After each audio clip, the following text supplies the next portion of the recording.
FFPC Insider Access is officially live here on the Better Sports Network. Welcome in, ladies and gentlemen. My name is Eric Balkman. You connect with me on the X at Eric Balkman. Of course, you know me from the RotoViz High Stakes Lowdown, the High Stakes Fantasy Football Hour, and the Fantasy Football Players Championship. Pleased to welcome back onto the show my good friend from the KFFSC and, of course, the FFPC as well. You check out all her work at Fantasy in Frames, fantasyinframes.com, at Fantasy in Frames on X, Roto Underworld on X, Player Profiler, rotounderworld.com, and, of course, the Dynasty Degens at Dynasty_Degens, at Stacy _Perez 83. She is Stacy Perez. Stacy, welcome back to the show. Hey, Balky, thanks so much for having me. I've been waiting for this all day. I was like, this is one of my favorite things to do every year is just come hang out and talk football with you. And I know we can talk about our Packers and, just get into it. I can't wait. Yeah, we will talk about the Packers for sure tonight. This will be a fun show. Coming up on the show tonight, we're not only going to go around the NFL, talk about the backfields in New York and New England, but we'll also get into our Thursday night football preview tonight. Bills and Texans. Seems like a snoozer. Sometimes those snoozers end up being the best games. So we'll get into that in the second segment. And then a bunch of starter sick questions. Feel free to fire them away in YouTube, Twitch, X, whatever you're watching this show on tonight, and we'll answer them.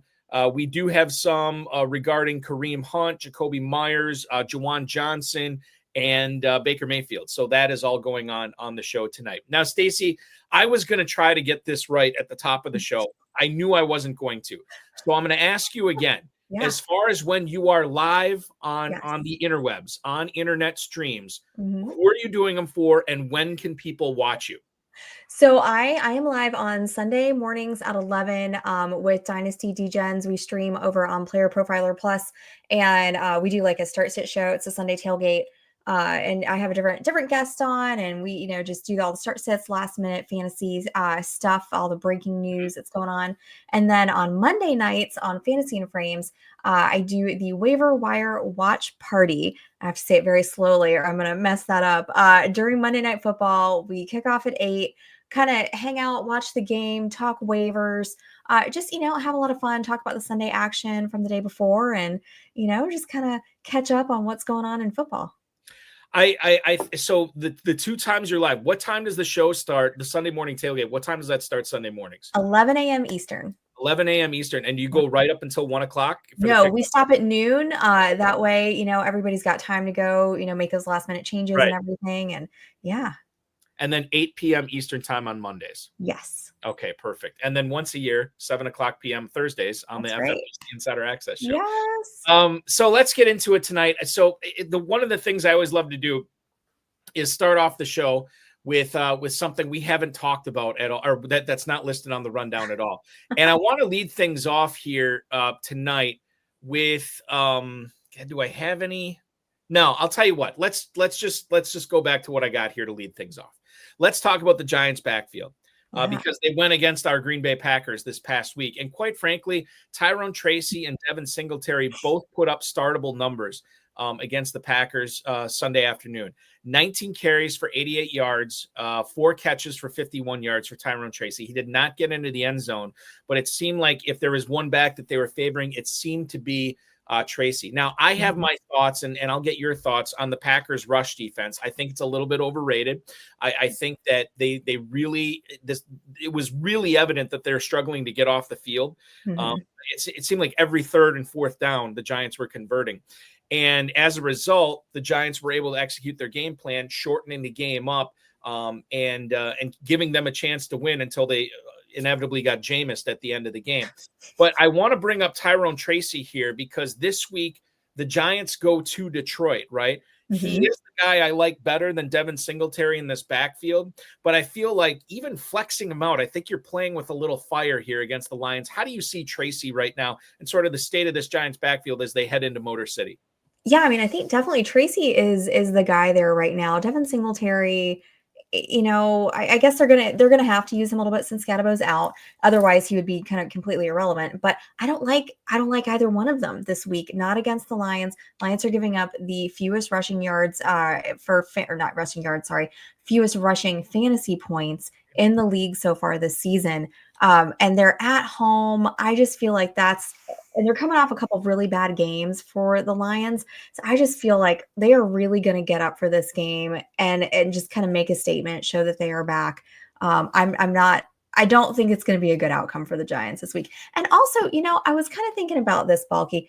Do you think that maybe the Giants put up a little bit better numbers against our Packers? Because, that's that first game after their coach gets fired. There's something maybe to that a little bit, or maybe normally they wouldn't have had that much success against, and look, I'm with you on the rush defense with the Packers right now, but I mean, they are still really good. So I'm just kind of wondering if that maybe played into a little bit of why they were a little bit more productive than they probably should have been. I brought that up heading into the game. I've often heard this is more so true in like maybe basketball and hockey than in football. Maybe it's true in football as well. But I always heard you're supposed to bet on the team after they lose a significant component, like a head coach, like a star player. Yep. You bet on them to either cover or win that first game, but then after that you start betting against them because it is a little bit of a change. And that did worry me because I do think Mike Kafka is a pretty talented guy. Mm-hmm. I think that, the time that wouldn't he have like a half decade with Andy Reid in Kansas City? Yeah. Think about how much he just soaked up there. And so it did make me nervous. And then when Winston is throwing these interception balls and Green Bay is just dropping every single one, I'm like, this is going to come down to the wire. I didn't even know if they were going to win. They end up squeezing it out. So I agree with you. I think there is something there. And we'll see if the Packers defense can clean it up this week when they face Aaron Jones and Jordan Mason. More to come on that as well later on in the show. Now, let's go out to San Francisco. And I want to talk Jauan Jennings here. 4 catches on 6 targets this past week in their win over the Cardinals. The 6 targets were good enough for the team lead, with George Kittle and Christian McCaffrey, obviously. And on the day that Ricky Pearsall comes back, Jauan Jennings is still the number 1 wideout on the day. First pass of the game, he catches for 25 yards. And I can't remember who was bringing this up. It might have been Scott Barrett or Graham Barfield, or if I never remember, and I apologize for that. So I'm giving improper credit, or maybe I'm giving proper credit. I don't know. But they said that Ricky Pearsall saw 0 first read targets in that game against Arizona. And you think about, how up and down that game was as far as the offenses and Brissett throwing the ball all over the field. That does surprise me. Now, I don't know if they're easing him back in, but I don't think the switch is flipped or the flip is switched this coming weekend as the Niners get ready to take on the Panthers on Monday Night Football. I think Jennings is another sneaky flex play for people who are missing guys like, Cortland Sutton, Jaylen Waddle, some of these receivers that are on bye this week. I happen to like Jennings this week. Stacy, what do you think? Yeah, I like Jennings too, although I think this tends to be more of a run-heavy game here. I think this is going to be a CMC game. I think there's a little bit of that, kind of going back to Carolina, a little bit, or not going back. They're coming out to San Francisco, but a little bit of revenge game there. I think he's going to want to show up for his old team. And so I like Jennings. I've got him in the flex in numerous places, and it's great now that Purdy's back. They have that good connection. But I think this is gonna be a little more run heavy. So I probably downgrade him just a smidge. But I do like him this week. Yeah. And as far as for FFPC, we're talking like secondary, like a second flex. Exactly. I think he's perfect for that for sure. Okay. Moving forward here, I want to talk about, it was 1 week ago that we were getting ready for this Patriots-Jets game. And it's difficult to get up for a Patriots-Jets game in 2025. Very difficult to get excited for something like that. However, we got some fireworks early with a TreVeyon Henderson touchdown. And then just before we went off the air with Casey Kasem from Rotoballer, we got a second TreVeyon Henderson touchdown, which I thought, hey, this is great. This is the Henderson night. And my son, who is 12 years old. I have to think about this. No, he's not 12. Yeah, he is 12. God, he's 12 already.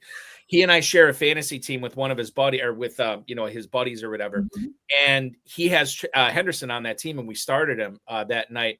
And I was super excited to tell him that Henderson scored 2 touchdowns after he got off the air. My wife was bringing him home from basketball practice. And before I could even say anything, he walks in the door holding up his phone and he says, "Dad, TreVeyon Henderson just scored his 3rd touchdown." And I'm like, What? What's happening? We've been waiting for this all year. Like we've Yeah. been waiting and waiting and waiting for TreVeyon Henderson to get his just due, for him to do everything he's supposed to do. No block, no rock. He's blocking now, and he's getting the rock.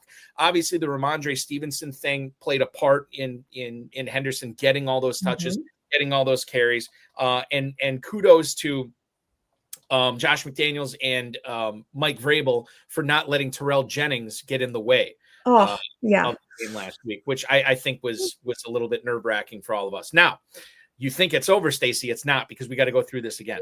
Mike Reese reporting that Rhamondre Stevenson, and I have not seen anything as far as practice goes today, but Stevenson with that toe was limited in yesterday's practice. He has not played since, I believe, week 9.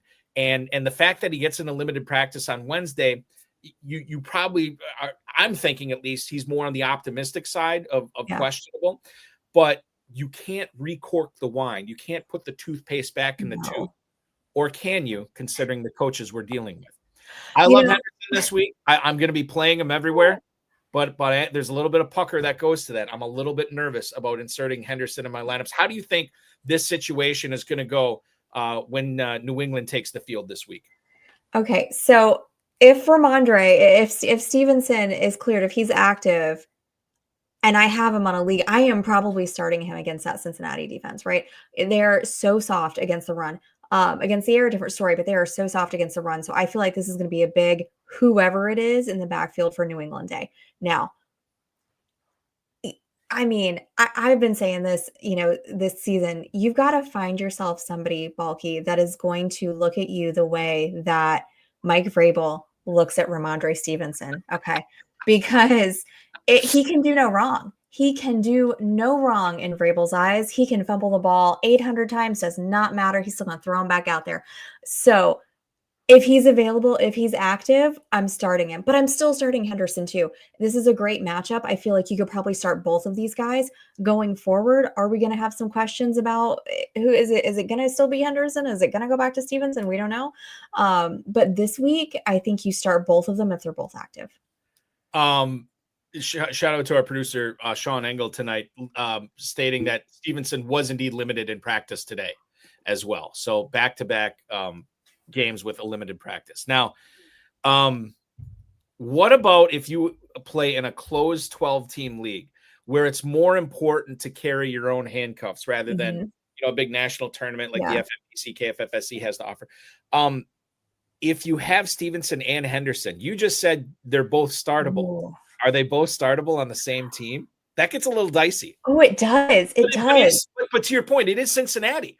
And we saw, I mentioned at the top of the show today, last week, you had Tracy and Singletary going up against a good Packers rush defense, and they were both startable. So maybe they are both startable, even on the same team. Bengals giving up 35.6 fantasy points per game to opposing teams' running backs. That is by far the most in the league. Next closest is the Bills, and they're only at 28. So by far, I think there's very few teams that you can feel comfortable starting both running backs, like Detroit, right? Maybe even Atlanta. You can probably start both in Atlanta now. And now I think this week specifically, I think you can start both in New England. Yeah. And it makes sense because of the matchup. And I don't think I don't even know if I have any Rhamondre Stevenson teams this year, which is how invested I was in TreVeyon Henderson. Did you get a chance to meet Steven Yergalos, the fantasy soprano at all? Yes. States? Okay. Yes. Yeah. I'm in a couple of leagues with him. Yeah. Yes, I am too. And he apparently, we text back and forth, and or maybe it's something I said on the show. It wouldn't surprise me if it was, because I did load up on TreVeyon Henderson this year. But Steve was like, props to Balky. He's the guy who turned me on to TreVeyon Henderson this year. And he was saying that in late in the drafting season. I'm like, God, I hope it works out. And then I'm like, geez, I hope he stops mentioning that. Right. And now it's like, if you've survived with these Henderson teams long enough and you're still in the playoffs or what have you, now all of a sudden you're like, okay, this could actually work out, even though it hadn't worked out for the first 9 or 10 weeks of the season. All right, let's get into Jameson Williams here. Whiskey Bill, as the kids call him. 4 of 7 targets were snared by him for 88 yards and a touchdown in their loss to the Eagles this past Sunday night. He also had 1 carry for 9 yards. Now, this was the first full game that Detroit's had this season with Sam Laporta on IR. You noticed, or maybe you did notice that the Eagles really put a focus on taking Amon-Ra St. Brown out of the game. Williams got the big 40-yard touchdown earlier in the second quarter. And then, I guess the Lions come up short in this game, but this was still a win for Jameson Williams fantasy owners. And now he gets the Giants this week, which give up explosive plays like it's a bodily function. We have seen the worm turned here since Dan Campbell took over calling plays over John Morton. Things have changed, and the promise that we were given about Trevion Henderson seems to be coming true. I think you could say a similar thing for Jameson Williams right now. Stacy, he looks dialed in. Yeah, I agree. I mean, I think they paid him all this money right in the offseason with his extension, and everyone's like, oh, okay, finally it's his year, right? And then it doesn't happen. And then finally it happens now that Campbell's taken over. And you take a look against Washington, 23.9 fantasy points last week against Philly, 19, even before that against Minnesota. He had a good game against Minnesota, and they've got a great defense. So, I think it's finally starting to click. Now, I mean, I hate that Laporte is out, right? He's one of my favorite tight ends, but, at least it opens up some more targets for Williams. And I think kind of we see that again against the Giants this week. Our resident Finns fan, Tom Smith, chiming in on X tonight, saying that everyone on the Lions is going to score this week, even the water boy. The total on that game is 50.5, and yet the Lions are 10.5 point favorite. So if you extrapolate that out, they're projected for about 5 touchdowns this week. And so everybody might score. You know who won't score is Sam Laporta. So that obviously targets a little bit more with Gibbs and maybe Montgomery to a certain extent, but definitely with Williams and St. Brown as well. How nervous are you about Laporta? I mean, the fact that they've had the opportunity to say, oh, he'll be back after 4 games, and they haven't yet. I'm wondering if this is a season-long thing here, and maybe we don't even see him in the playoffs. Yeah, I mean, that makes me really nervous. Like they're not, being and they're pretty, the Lions, at least from what I know, is they're pretty, they're not sneaky about their injuries. They're pretty straightforward. Yeah. So the fact that they haven't really come out and given a definitive answer about that does make me a little nervous. I'm still like having PTSD from Tucker Kraft's injury. I can't even talk about like tight ends right now. So the fact that like both of them are on the IR, it's like my 2 favorite tight ends in the entire league. It's just, it's brutal right now, but yeah, it does make me very nervous for them. I feel like I got saved from Tucker Kraft this year because I spent most of drafting season telling people not to draft Packers pass catchers because it's such a fickle thing from week to week where Watson is going to catch 5 for 130 and 2 touchdowns. The next week he'll get 2 for 20. And I thought I was lumping Tucker Kraft in that as well. And then I don't know what happened. I think it was like early to mid-August, and everybody is telling me I'm wrong and that Kraft is going to be great. And I'm like, you know what? I got to start drafting some Tucker Kraft. So I drafted him a few times late, but I definitely was not hit as hard as some other people were this year, which stinks because it not only looked like he was a league winner, Stacy, but it looked like he was the engine that was really making that Packers offense go. Offensively, they have not looked the same since Kraft went down. No. And this is something that's not only a detriment to the Packers' hopes to make a deep postseason run, it's detrimental to people who are hoping for big numbers from Love and Jacobs and Watson and Dobbs and all these guys that they're going to be flexing out or playing in their fantasy lineups. It doesn't give you the warm fuzzies at all with the Packers offense, what we've seen without Kraft.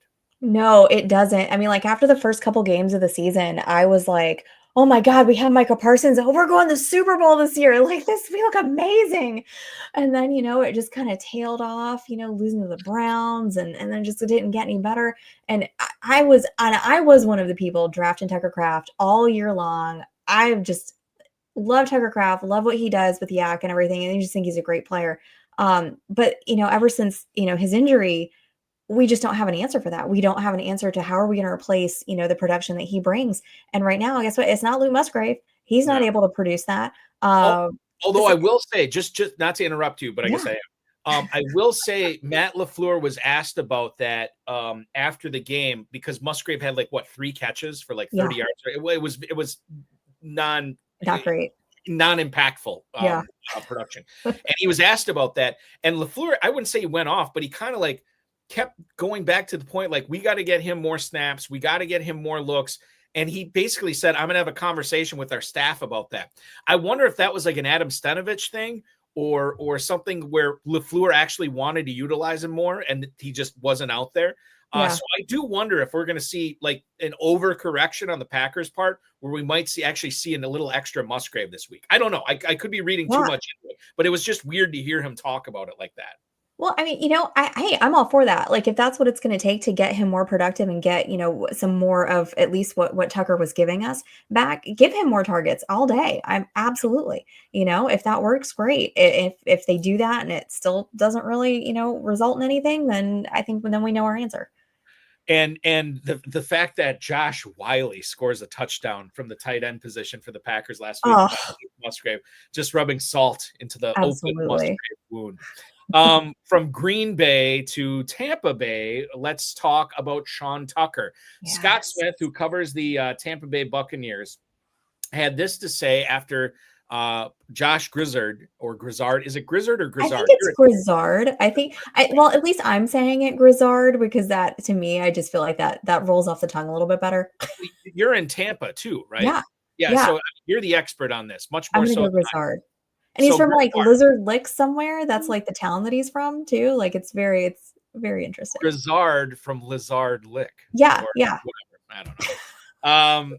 He said Sean Tucker's workload has been going up every week as he continues to do well, and he does expect that to continue. I would assume he's talking about not only Tucker doing well, continuing, but Tucker's workload going up every week. Now, Irving and Sean, you can check this out. I think it was a limited practice today for Tucker, for Irving, beg your pardon.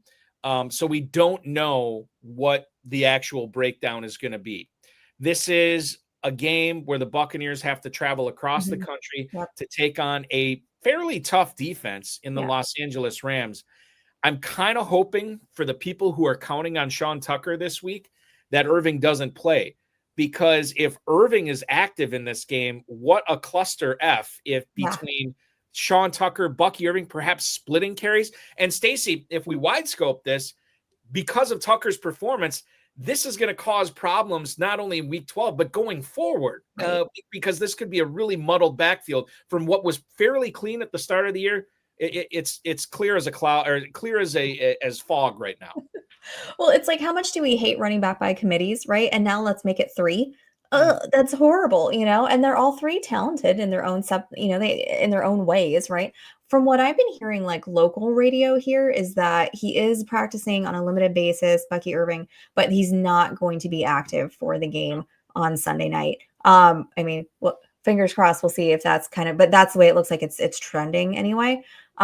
So we may not have to worry about that at least for another week. But I've always been a big Sean Tucker fan when he was coming out of school, ends up going undrafted because of that heart issue that kind of gets discovered and everything. But, and I've gotten to go to training camp a few times and seen him up close. Like, he just looks so explosive. And I mean, he's looked like the better running back the last couple of weeks. And last year, he had a couple of games that flash. I think he had a 30-point fantasy game. One of those weeks, I think Rashad White was out, Bucky was out, something like that. He had the starting role. So I'm a big fan of Sean Tucker this week. I mean, it is a really tough defense there against the Rams. I hate, teams going cross country. I don't normally like to, rely on guys that are kind of coming in that way, but it is what it is. It's going into week 12 in fantasy. A lot of us are starting Sean Tucker this week. I want to get back to the Buccaneers here, but I'm nothing but a people pleaser here, Stacy. So I'm going to go to Firebros 2675 watching us on YouTube right now. We like Dak and Purdy ? Now, this could have multiple answers to it because I do happen to like Brock Purdy this week on Monday Night Football at home against the Panthers. After what I saw last week, Theo Greminger was calling him a league winner. I'm not going to go that far. But I do think if you are in the playoffs right now and you've kept Purdy on your roster this whole time, you waited on quarterback, yes, this could be a boon for you. So I do like Purdy this week. Prescott on a short week against the Eagles. Yeah, I know it's at home, But I do get nervous about it's a weekly game, and I know this is lazy analysis, but it's a weekly game in fantasy football. And I think so oftentimes we as fantasy players, analysts, whatever, we're prisoners of the moment. And recency bias clouds our judgment on these players. The Cowboys could be looking at being so good and producing so much on Monday night, and then like that, Prescott throws for 170 yards. Pickens and Lamb failed the top 60 yards. No touchdowns in that game, and the Eagles win it 15-12 or something like that. Yeah. So it's very difficult for me to say, yeah, I like Prescott this week. Borderline top 10 option. You may not have a better option, but I like Purdy quite a bit more than I like Prescott in week 12. Yeah, same. I like the matchups that Purdy has a lot more. They're at home, against, and I don't want to belittle the Panthers either, because they have made some strides. They're not the Panthers they have been the last couple of years. So their defense is a lot better than it has been. But still, I still like Purdy. I like their offense is a lot better. And too, you look at the Cowboys and the Philly, that's a divisional matchup. They're going to play each other tough. And I just don't like what Philly's been doing to opposing teams' quarterbacks this year. They've really been limiting them. I think they're giving up like the 10th fewest fantasy points to opposing teams' quarterbacks. So you don't like that at all. It's hard to not start Dak, right? Unless you have a much better option. But I think you definitely have to downgrade him this week.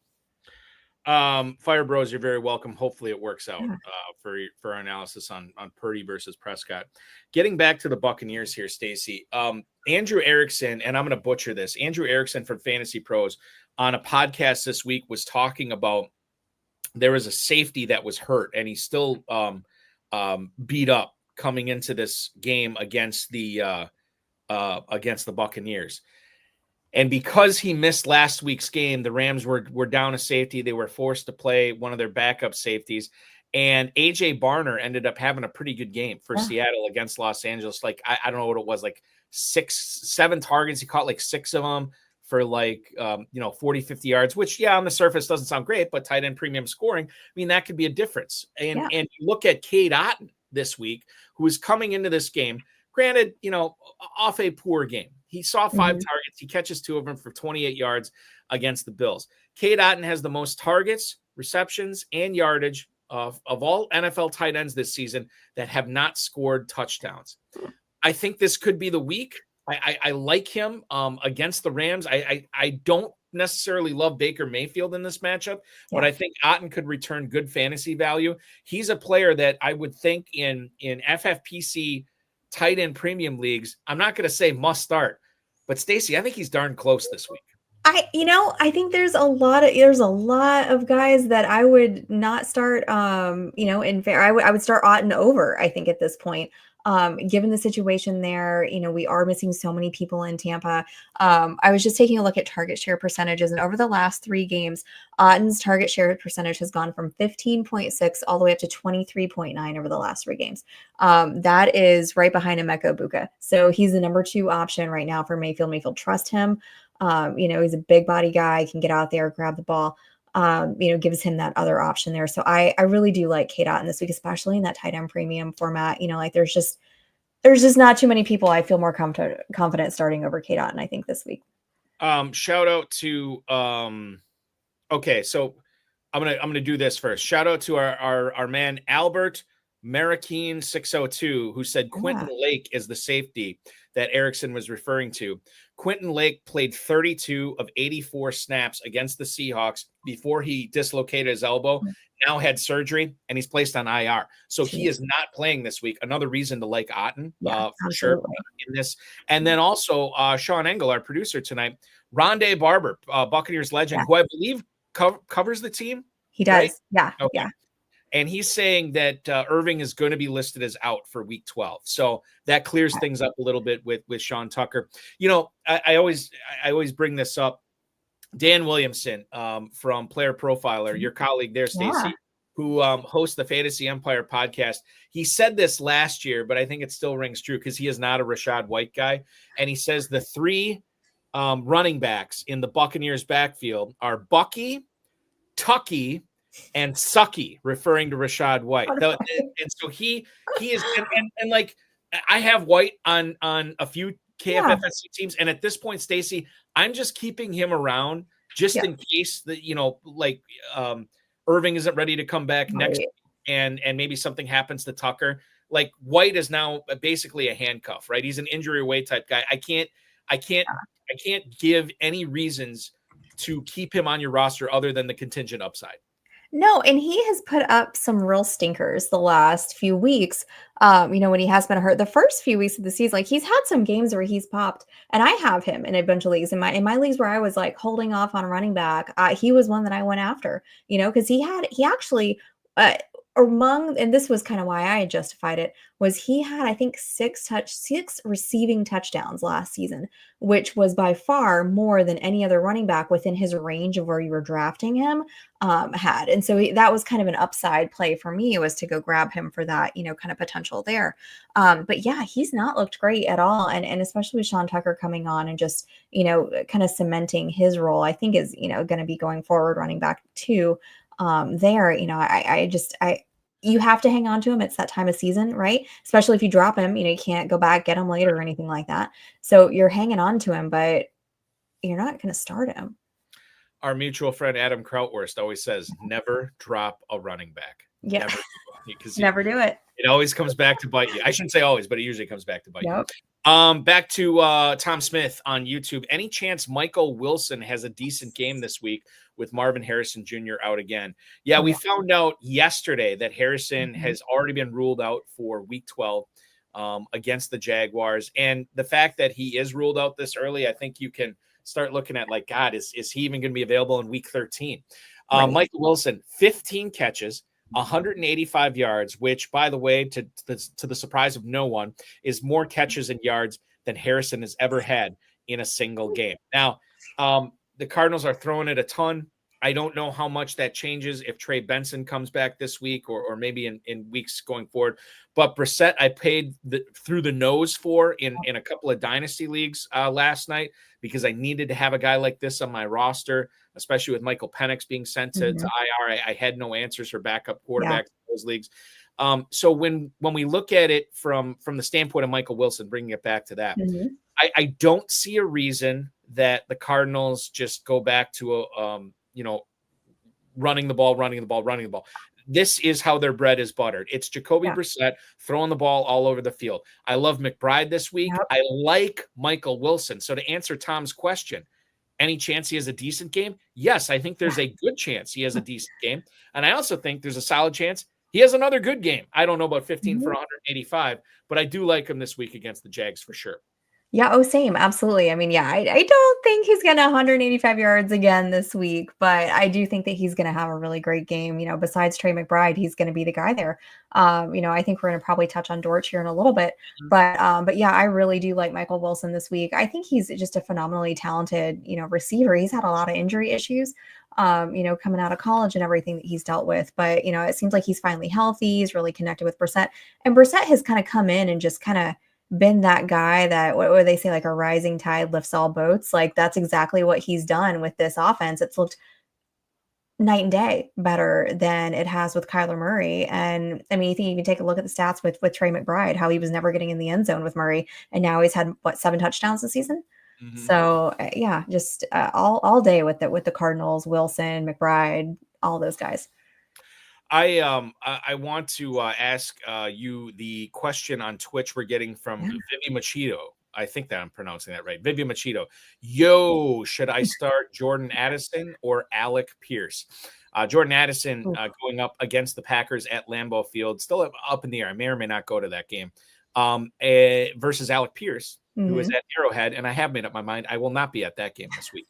I look at this from the standpoint of the quarterback. Now, this is what we probably should have let off the show with this, and this is my fault. But to answer this question, I think we have to talk about Daniel Jones here first, Stacy. He was not on the injury report yesterday, and then he's listed as a limited participant today with a calf injury. So this is a midweek downgrade. Ian Rappaport said that he believes the Colts are being cautious in this, so that's probably good. I think he plays at this point, but this does throw a little bit of cold water on this. The good part about this, neither one of these teams play tonight. So we'll find out what the practice reports are for Jones and so on and so forth. By the time Sunday rolls around, we have to get these lineups solidified. My belief is I trust Daniel. I can't believe I'm saying this. I trust Daniel Jones more than JJ McCarthy at this point.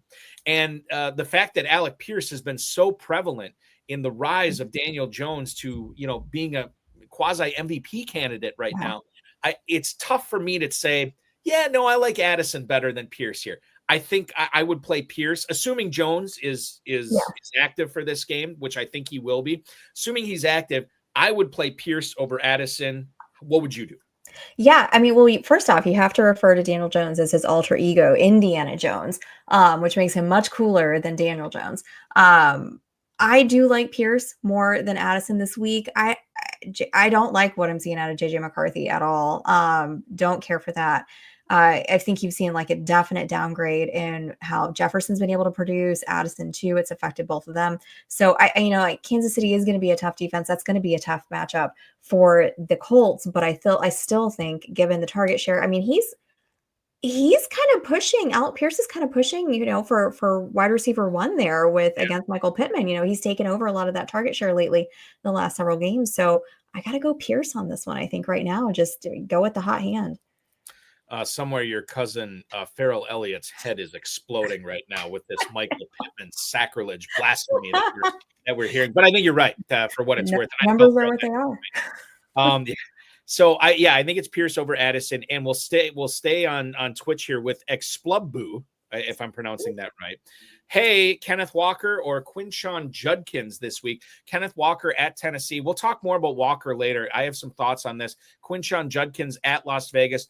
Love the matchup for Judkins here. I am playing Judkins over Walker, even with the uptick in production and touches for Walker. I can't, in good conscience, sit Judkins in favor of Walker. Yeah, same. Not with that matchup, and then we don't know who is it going to be. Sanders at quarterback for sure. I mean, I think Stefanski announced it that Gabriel is not clearing concussion protocol, or whatever, and then it will be Sanders at quarterback. Yeah, how do you play that, Stacy? When you think about that, like, that means more action in the running game for Judkins, but that also means, like, are they going to be able to sustain drives with Shedeur Sanders at quarterback? I don't know. That's what I feel like. Max Crosby is going to make Shedeur Sanders' day real miserable, and so like I'm definitely all in on the Judkins train right now. There's plenty of criticisms on Sanders coming out of Colorado, but one of the biggest I heard was how many sacks this dude took, like just inexcusable amounts of time where he's holding on to the football and not getting rid of it. We saw some of that this past week. Now he will get the opportunity to run with the first team and have a full week of reps. I don't know how much that figures into it. And it is the Raiders defense this week too. So there's something to be said for that. That said, I have picked up the Raiders defense in a few of my fantasy leagues, and I'll be running them out there against Shedeur Sanders. So same. That was a popular one that, when I was looking at like, all right, who am I going to go? I was like, well, let's throw Vegas in this week. Yeah. Do you normally stream defenses in your league, Stacy? How do you normally handle that? Yeah, I mean, so unless I'm in Kentucky, right, and that's a whole different scoring with defenses. Right. But normally, it's going to be my last pick. That if I have to play with a kicker or something too, like those two are going to be my last two picks, and then I'll deal with it from week to week. I might try to get like a decent one occasionally if it works out, but for the most part, I think just they're going to give you probably the same amount of points, right, as maybe like a flex option, maybe a lower end flex, something like that from week to week. So I'm not as worried about that. So I just prefer usually, let me go matchup to matchup. I probably shouldn't be telling you this because we compete in a lot of leagues together, but the way I've handled defenses in Kentucky, even though the defensive scoring like defensive scoring on steroids there, I still stream defenses there. I usually, what I'll do is 19th round, 20th round, I'll grab a defense that has a good week one matchup or whatever. Yep. I think people have been kind of duplicating that over the years, so that's a little bit more difficult to do. So I'll try to grab a Cardinals. Yes, exactly. Oh yeah, huge. Yeah. And that wasn't even just week one. They had a really good September schedule. For 6 weeks. Yeah. Yeah. So after like 8 or 9 are off the board, I'll grab one. But then like I begin my defensive evolution over the course of the season because of bye weeks and stuff. People start dropping these defenses. Yep. There's a lot of people that will invest in 2 defenses in Kentucky. And then they inevitably are like, God, I got to cut one of these guys to get a third wide receiver in my lineup this week. Yep. And then I just sort of cobble them together. So I'm constantly like looking at rest of season schedule Yeah. and trying to figure out, and then I do like to have 2 defenses. Yeah. Optimally, I'm playing like a top 5 defense every single week based on the matchup the rest of the season. Doesn't always go that way. That's usually like how I had to handle it. Okay. A lot on defense there. By the way, Tom chiming in our defensive discussion, Dallas defense last week, Raiders defense this week. Who knew? But you know what? That's fantasy, right? That's part of the game. And if you can nail that part of your lineup down, you're going to have an advantage over a lot of your opponents this year. And Crimney on Twitch. But shout out to all the Twitch users tonight. This is awesome seeing that so many Twitch people in here. Hate to ask kicker question, but very close week and it's must win. Go Fairbairn tonight or stick with McLaughlin versus the Rams. Now, Stacy, I don't know if I have any miracle kicker analysis on this. I utilized Fairbairn earlier in the season. Yeah. And then the middle part of the season, then I cut him in a lot of leagues when he had that injury. I think he had an injury, right? Yeah, he did. Yeah. And so I cut him, and I do have McLaughlin in a lot of spots. Now, I don't necessarily think it's the greatest matchup. I'm just seeing this right now too. He's no injury designation. Are you talking about for Fairbairn? Is that what you're looking for? McLaughlin. Now McLaughlin, I'm looking at. Yeah, why is he listed as questionable? Or am I looking at? I might be looking at this. I had looked up because I knew that I had seen something earlier in the week about Fairbairn. So I wanted to check and see, and the latest news from yesterday was that he has no injury designation. Okay. I just looked at this, and this was something that I had not realized. Fairbairn has the most fantasy points per game of all kickers. Wow. That is surprising. McLaughlin is at 9.9. He's 10th overall. Fairbairn's 11.9. So not a huge difference there. They're both in domes. That's usually kind of how I pick my kickers, is who's going to play in domes more often, especially when you get towards the end of the season, with the nasty weather everywhere. Mm-hmm. So that's kind of how I go with it. Tonight, you've got those 2 guys. It looks like the dome question has been answered. I got to go with Fairbairn here. I'm going to say this. I like Joe's comment. in the comments for Fairbairn could be 75% of chiming in saying that Fairbairn could be 75% of the Texans' points tonight, which not wrong. Yeah, it's not wrong. The total on that is 44.5. The total on the Buccaneers Rams game is 49.5. Okay. Both of these teams are underdogs. The Bucs by 6.5, the Texans by 5.5. So I don't think there's much to glean on there. It kind of depends upon like what your roster looks like. Are you dropping somebody to pick up Fairbairn? Are you dropping McLaughlin to pick up Fairbairn? That I would not do. I'd rather have McLaughlin the remainder of the season, even with that great stat that you brought up about Fairbairn. If you have both of them on your team, then yes, it's Fairbairn. This is so razor thin. Stacy is a better fantasy player than I am, so I'm going to go with her and say it's Fairbairn tonight because it's that close. I don't know, just so. And listen, the lights shine on those primetime players. So why wouldn't you want to watch Thursday night football and enjoy, kick back with a cold one and watch Fairbairn pipe all these field goals as the Bills defeat them 35-12? I think that's the way to look at it. I don't know. And usually I was just thinking now, like my rule with domes, and then one of my other rules is like I normally hate Thursday night games and I try to avoid them as much as possible because they're always weird. There's always something strange that's going to happen. And I was like, well, that goes against my Thursday night rule, but it's kickers, guys. Like, who knows who's going to do what from which week? I think that's the best advice we can give you is like, we think Fairbairn, but with the level of confidence we have in this is not great. All right. So we have Flies Beats chiming in right now. Flies, appreciate the kind words from you. Chase Brown with no Jamar Chase or Breece Hall with no Justin Fields. So if we look at this game, not the greatest matchup for the Bengals taking on the New England Patriots, but Joe Burrow could be back for this game too, which I think is interesting. I think Breece Hall is fine. It's just really difficult for me to believe in that Jets offense. And the fact that this is the week 12 Ravens defense rather than the week 4 or 5 Ravens defense, to me, Stacy, has me thinking like, I got to play Chase Brown here. I can't sit Brown, especially if Burrow's back out there. I can't sit Chase Brown in favor of Breece Hall here. Well, Balky, I hate disagreeing with you, but I think I got to take Breece.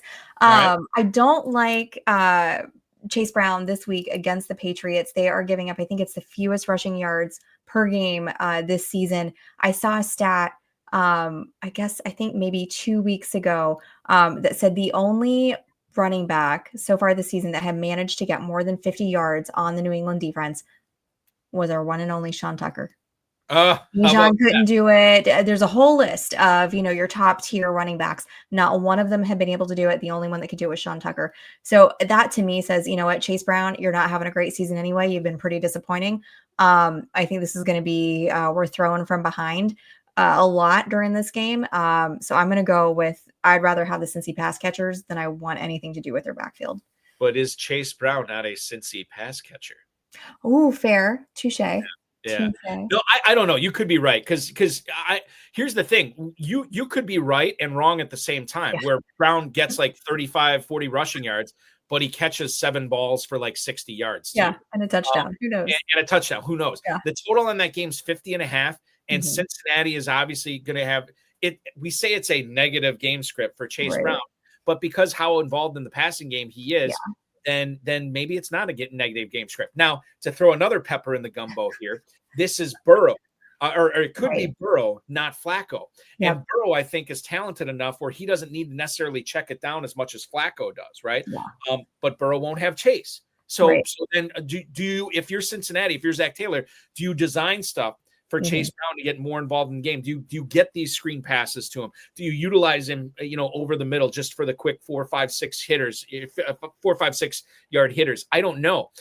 So I think I'm with you. I don't see a really good path to rushing success in this game for Chase Brown, but not necessarily in fantasy success. Now, to kind of disagree with myself here. The Jets are 13.5 point underdogs in Baltimore. I don't see Breece Hall having success rushing the football, but we know how talented he is catching the football. Yeah. Both of these guys could get shut down from a rushing standpoint, Stacy, and then still blow up with, a half dozen catches or maybe even more in these games too, which is wild. So I guess when it comes down to it, Stacy is saying Hall. I am saying Chase Brown. We can't help you, Flies. No. Shot on this one. But I will say, listen to Stacy. Okay, moving on for your. I was like, Balky, this sounds like my worst nightmare of like a multiple choice question, like Chase Brown or Breece Hall. Like, oh my god! If you could play both of them, great. But apparently, Fly's team is so good, he's got to sit one of them. So there you go on that. Now, keeping it on the running back conversation, let's go to Minnesota. 6 carries for 45 yards and a touchdown for Jordan Mason this past week against the Bears. It was a ripe matchup for the Vikings, and yet it was Aaron Jones who really dominated the backfield. 16 carries, 3 catches, ran a lot more routes than Jordan Mason, to no one's surprise. In his last 4 games combined for Jordan Mason, 24 rushing attempts, and we know he doesn't normally catch passes. Right. You keep him on your bench for contingent upside. I don't want to play him anywhere this week against the Packers. And I do believe a little bit of extra juice for Aaron Jones coming back to Lambeau Field. Jones is the play over Mason this week. I don't think Mason's flexible at all, and I don't care what format you're playing in. Yeah, I completely agree. I think Jordan Mason heard all of us talking trash about him last week and then went out and scored a touchdown. But I don't think that's going to stop me this week either. It's Aaron Jones's week for sure against the Packers there in Green Bay. And man, that's going to be, Aaron Jones was one of my favorite Packers. So that's just always hard to watch. But I think it's Aaron Jones's week for sure. Mason, I think that's an outlier. I don't think that's going to be the normal for him going forward. He's going to go kind of, regress back to what he'd been doing the last several games. What's funny about Aaron Jones and he was beloved, obviously, in Green Bay. There's been a significant history of beloved Packers going to Minnesota. Aaron Jones just continues down that line. We had Aaron Jones do it. We had Greg Jennings do it. We had Brett Favre do it. Like it seems like it's sort of like, Rodgers wanted to do it. And Rodgers wanted to do it. It almost seemed like, wherever your next team is, your connecting flight was in Minneapolis, flying out of Green Bay, and then you just stayed there. Like the Vikings just kept you there, and you never got to your next team. I don't know. All right, let's talk about Bhayshul Tuten. This is a fun one here. We found out yesterday, and Sean, you can check this out. I have not seen the Jacksonville practice reports today, but I can tell you that Tuten was limited in practice yesterday. He hurt his ankle late in the Week 11 game, and he was on pace for a massive game. Yeah. Still got 74 yards, still got a touchdown, 15 attempts in this game too. Travis Etienne, I believe, correct me if I'm wrong, I think he's dealing with an injury right now too, Stacy. Yeah. So, I think so. So the gap is obviously closing between these two players. This was Tuten's probably his best game as a pro, I think. And when it comes down to it, both of these guys need to be rostered. I am not one of the people that is going to say, hey, if these guys are both active, I want Tuten in my lineup. It's still ETN for me, but man, it's getting close. And I wonder for all of us, and I don't know if I ever said Tuten was going to be a league winner this year. I might have. I do a lot of shows. I say a lot of crazy stuff. At some point, that might have come out of my mouth. But as far as Tuten being a league winner, if ETN were to go down, based on what I saw this past week and based on what could happen this week against Arizona, I don't know. Like Tuten is all of a sudden a very exciting player again here in late November. Oh yeah, absolutely. I mean, I had to start Tuten in a league. And I was not mad about it until I saw that injury, and then I was kind of freaking out. But hopefully he's back this week and it's not going to be an issue going forward. But I mean, they haven't had much luck in the passing game there in Jacksonville. So I think they are going to have to keep leaning on their running backs. So I like Tuten. Hopefully he is back. Hopefully that ankle is going to be okay for Sunday. But yeah, I mean, and you're right. I mean, we are still starting ETN if that's the choice, if they're both back there and they're both healthy. But man, Tuten is, what week was he getting picked up off waivers? Balky, do you remember? Oh, it's a good question. I do not. That would mean that's kind of what I want to go back to, because that's where you're going to see. I mean, if he ends up staying healthy, there's some things going on with ETN that kind of limit his production a little bit. I think he would be a top candidate for league winner if somebody you grabbed off waivers. So, and we're also getting Joe King pointing this out. Remember Brian Thomas Jr., who I do believe got logged in a limited practice yesterday. Yeah. He could be back this week as well. No one's remembering Brian Thomas Jr. I remember him. I definitely remember him because I got burned. Yes. This. What's funny is one of my Kentucky dynasties. I won the league last year, Stacy, and I'm like, God, this is amazing. Look at this team. And it's a really good team. And it was highlighted by, I got Malik Neighbors and Brian Thomas. I had 2 first-round picks. Oh, my God. It was highlighted. So I'm like loving life coming into this season. Yeah. I'm not anymore with that team. And that team went from first place and it did not make the playoffs this year, which it humbles you. Fantasy football. Oh, it does. For sure. I'm in the same. I don't know how many teams where I was in the later part of the draft and I took Brian Thomas Jr. and that has just haunted me. You know what's sick about this is I was lamenting having all these top 3 picks in Kentucky this year. Like, God, I got so many freaking Jamar Chase teams and whatever. Am I ever going to get a Malik Neighbors team? Am I ever going to get a Brian Thomas team? And to a certain extent, a Nico Collins team? Well, finally I started getting them. And you know what? Those teams didn't turn out so great. Nope.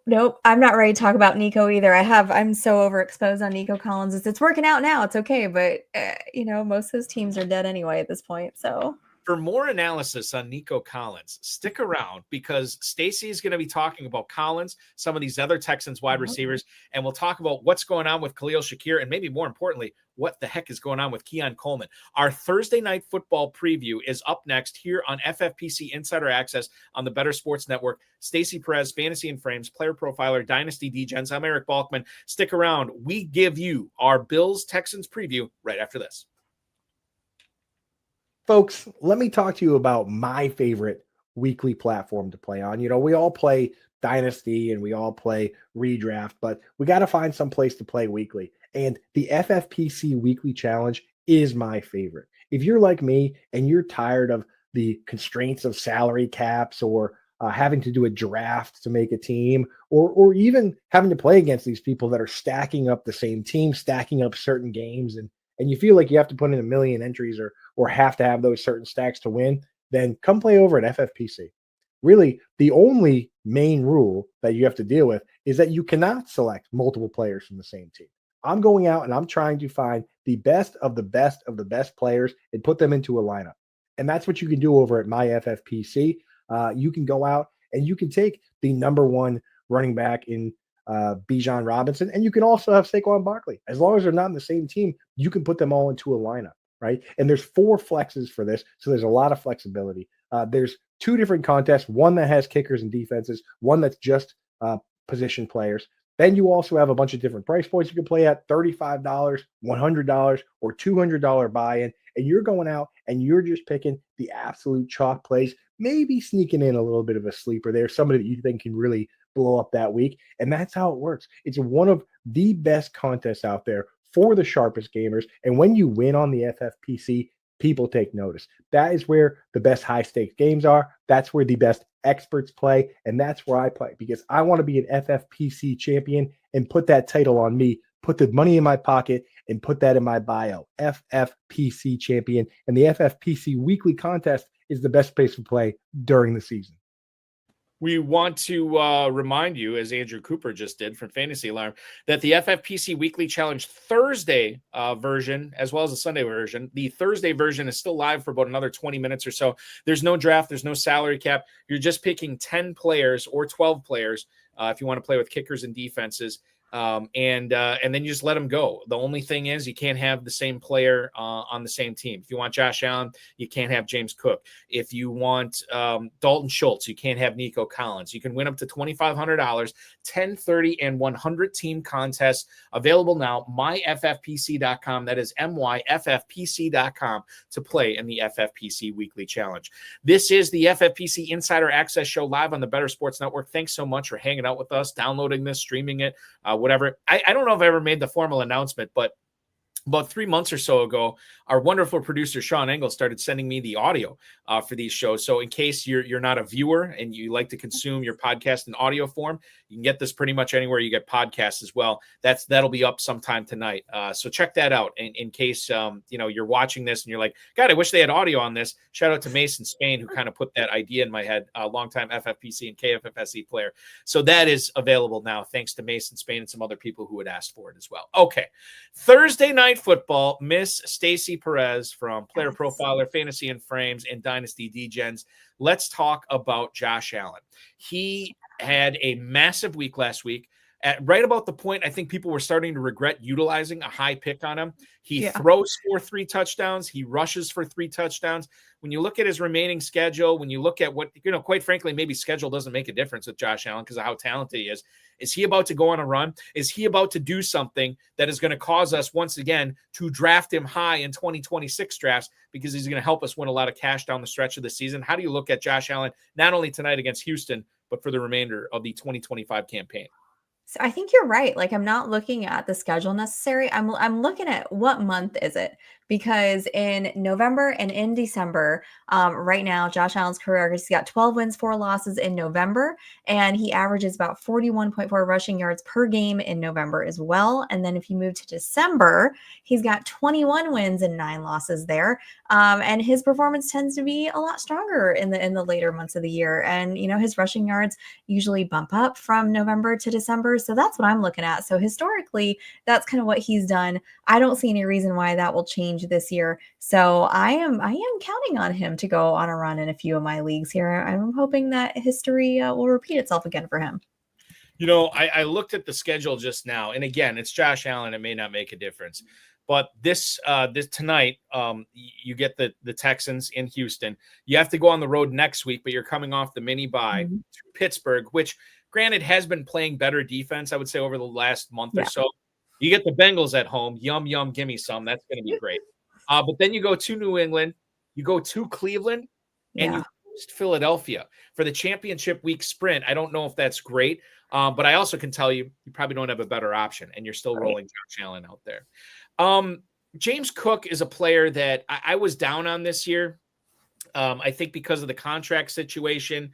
And, I know, like, I just go by history, and history says these guys who sit out and then try to come back and get the full experience of training camp in this finite amount of time to try to get ready for the regular season, oftentimes deal with some soft tissue injuries. Well, that didn't happen with James Cook.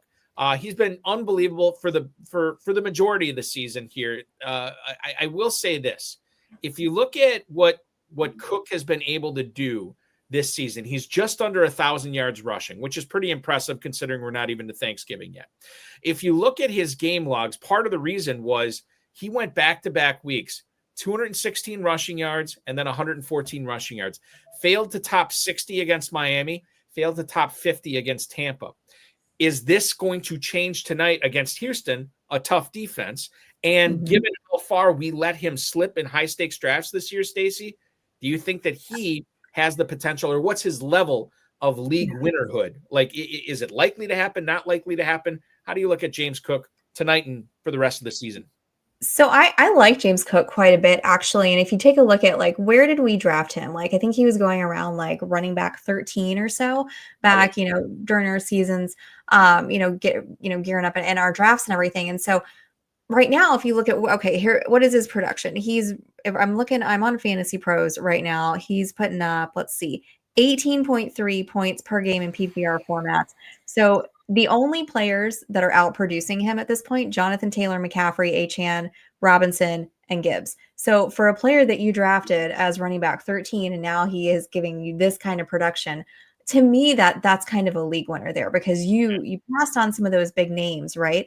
Like a Derrick Henry or a Bucky Irving or something like that, guys that were going ahead of him for sure. And he has just completely outproduced them. So I like what James Cook is doing. I think a lot of people too were down on him. They're like, he's not going to have the same kind of, touchdown, production that he had last year. That's going to regress. He's still putting up great numbers, and Josh Allen can't run it in every time, right? That's kind of what happened against the Bucs, right? Josh Allen just completely took over. I don't think Cook was necessarily needed in that game. So, I am on board with James Cook being a league winner. I could absolutely see him. There's a lot of teams out there, I'm sure, probably that are going to walk away with some money because of James Cook. He and you just pointed this out, Stacy. Joe King pointed this out on YouTube. There was TD regression, we thought, coming for James Cook. Not saying that that's still not the case, but he scored 16 rushing touchdowns last year. Through 10 games this season, he's got 7. So it's not like he's hasn't been getting into the end zone. I think that puts him on pace for about 12 touchdowns this year, which, I mean, I'll take that for touchdown regression, 16 down to 12, given the fact, and bear this in mind too. All of 2024, dude had 1,009 yards rushing. He only played in 16 games, for what it's worth. He's already at 968. Yeah. So he is, whatever that is, 41 yards rushing behind his full total from last year. Touchdown regression could happen for James Cook, and he could still be a better player and put up better numbers in 2025 than he did in 2024. Mr. Bakes-a-Lot, Stacy, this is unfair to you. I'm throwing it to you because, and if you don't have anything for it, I'm sorry, Mr. Bakes-a-Lot. Got an IDP question. Who do you guys feel will have more tackles, Matt Milano versus the Texans or Geno Stone versus the Patriots? I have no blanking idea. I don't play IDP. I did one time in the late 90s, and I'm like, this is not for me, and I gave it up. I know there are great websites out there that you can check out. Stacy, could you recommend anybody that might be able to answer this question on X? So, actually I can. I can recommend. So at Fantasy and Frames, one of the things that we do a lot over there, not me, but Jorge Edwards is really big into IDP. And so he would be one that I would go check with and see what he thinks on that. I will tell you my particular strategy when it comes to IDP. I don't play a lot of it. I have one IDP league. It's our Fantasy and Frames group league. I go with guys whose names I know, and bulky. I'm a little embarrassed. I don't know who Geno Stone is. So I got to go with Matt Milano. It sounds like a porn actor, quite frankly. It does. It really does. I do know Matt Milano, and I know he's been a really talented player for Buffalo for years. You can go to fantasyandframes.com at fantasyandframes, and of course at Jorge B. Edwards on X, and ask him right now, and he will help you out, Mr. Bakes, a lot more so than Stacy and I can on this. All right. let's go back to Khalil Shakir. Let's talk about him. He didn't get any practices in this week because his wife and him had a kid. Yeah. And I'll say this too, John Hansen and Brett Whitefield from Fantasy Points are talking about this. They believe he's playing hurt. They believe this ankle injury, which I think he had early before the season started, which was a re-injury of the same ankle problem that he had in 2024. They think it's limiting to him. He's got no burst. He's got no separation. His pets' heads are falling off. It's all bad things going on right now for Khalil Shakir. That said, Dalton Kincaid's out tonight, which means if there is a gotta have it guy on third down, a go-to guy for Buffalo tonight in the passing game, it's got to be Shakir. And even with this stuff working against him, no practice this week, dealing with the ankle injury. Matthew Berry always says this, trust is a strong word, but whatever is the next closest thing down from trust, that's what I'm doing with Shakir. I only have him in a couple leagues. I'm playing him in both of them tonight. I feel okay about it, but not great about it here. What do you think what we're looking at with Shakir tonight with the red flags I mentioned, and also knowing that Houston's got a pretty good defense? They do have a great defense. So even if he was healthy, and I don't know his situation, with injuries and stuff like that, but let's say that he is playing hurt, even healthy, you're downgrading anybody going up against that Houston secondary, whether they're Jamar Chase or Khalil Shakir, it doesn't matter. You're still going to downgrade them a little bit. So, you've got that to kind of worry about.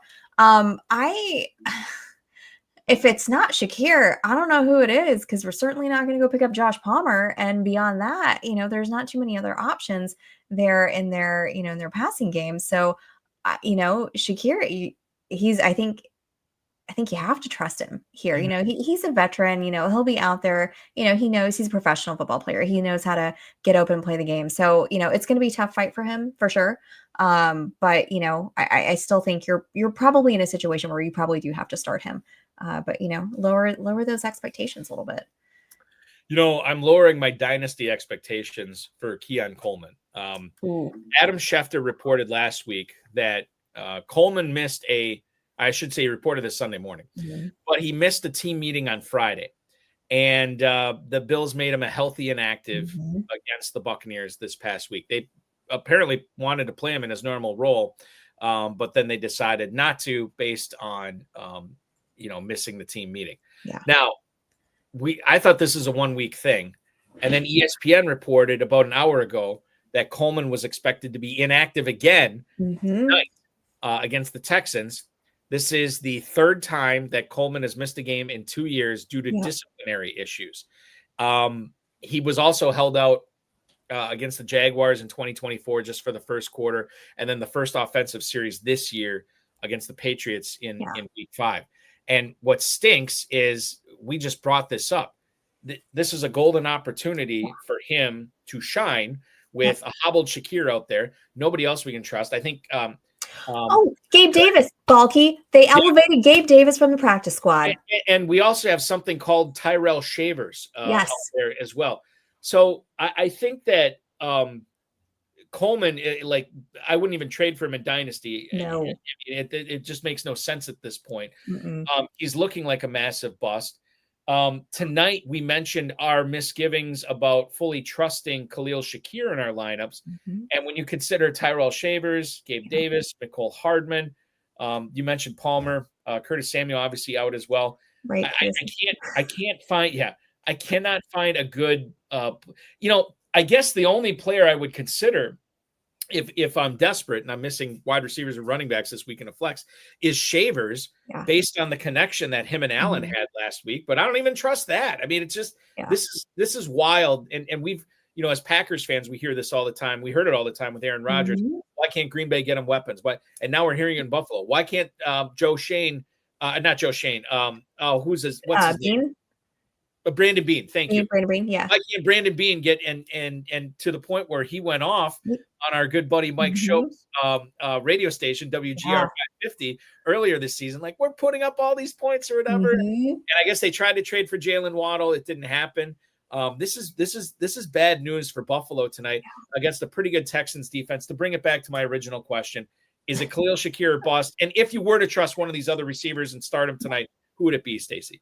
So we have a lot of good friends of ours that are in upstate New York that play with us, who are pretty dialed into their Bills. And I got to talk with Louis G last week, and he was like, you know what? This is not going to be the only week. This is not going to be the only week that he's a scratch. He goes, I even bet you that he might not even play for the Bills the rest of the season. And they were just like, they're done with his act. It's just, at this point, what are you doing? Like, this is your job. Like, you're playing full time for 18 weeks. Like, how are you missing meetings? Like, you're not just late, you're missing meetings. That's insane to me. And then I also saw, I'm so embarrassed to even say where I saw this on TikTok today with Shannon Sharp and Ocho Cinco. And they were talking about this, and they were just saying, like, Ocho Cinco was going off there, like, look, like, this guy, there are certain players like CeeDee Lamb, George Pickens, right? They're going to get held out for the first drive when they mess up, right? Because they're talented. And, they're like, Keon Coleman, you ain't talented enough to be doing this kind of, shenanigans. Yeah. And then they showed a clip of him following, him, everybody's out on the field. He's in street clothes. He's dancing on the sidelines, yucking it up. This is clearly not somebody who understands the severity of what's going on here. So he's not taking it seriously to me. And then, so that just kind of reinforced what Louis said, is he may not play for them the rest of the season. And I wouldn't be surprised if that happens now that it's 2 weeks in a row. So back to your question, who are we trusting, right? I like Shavers. And I did also kind of do the Snoop Dogg meme where it was like, who, after that touchdown last week. But, I went back and I looked at his usage all season. Despite being a complete unknown to pretty much everybody, right? Like, he's actually been really involved in their offense. His snap percentage is at a really decent amount. So I'm going to go Shavers here. It feels like he's been on the field. It seems like he's dialed into that offense.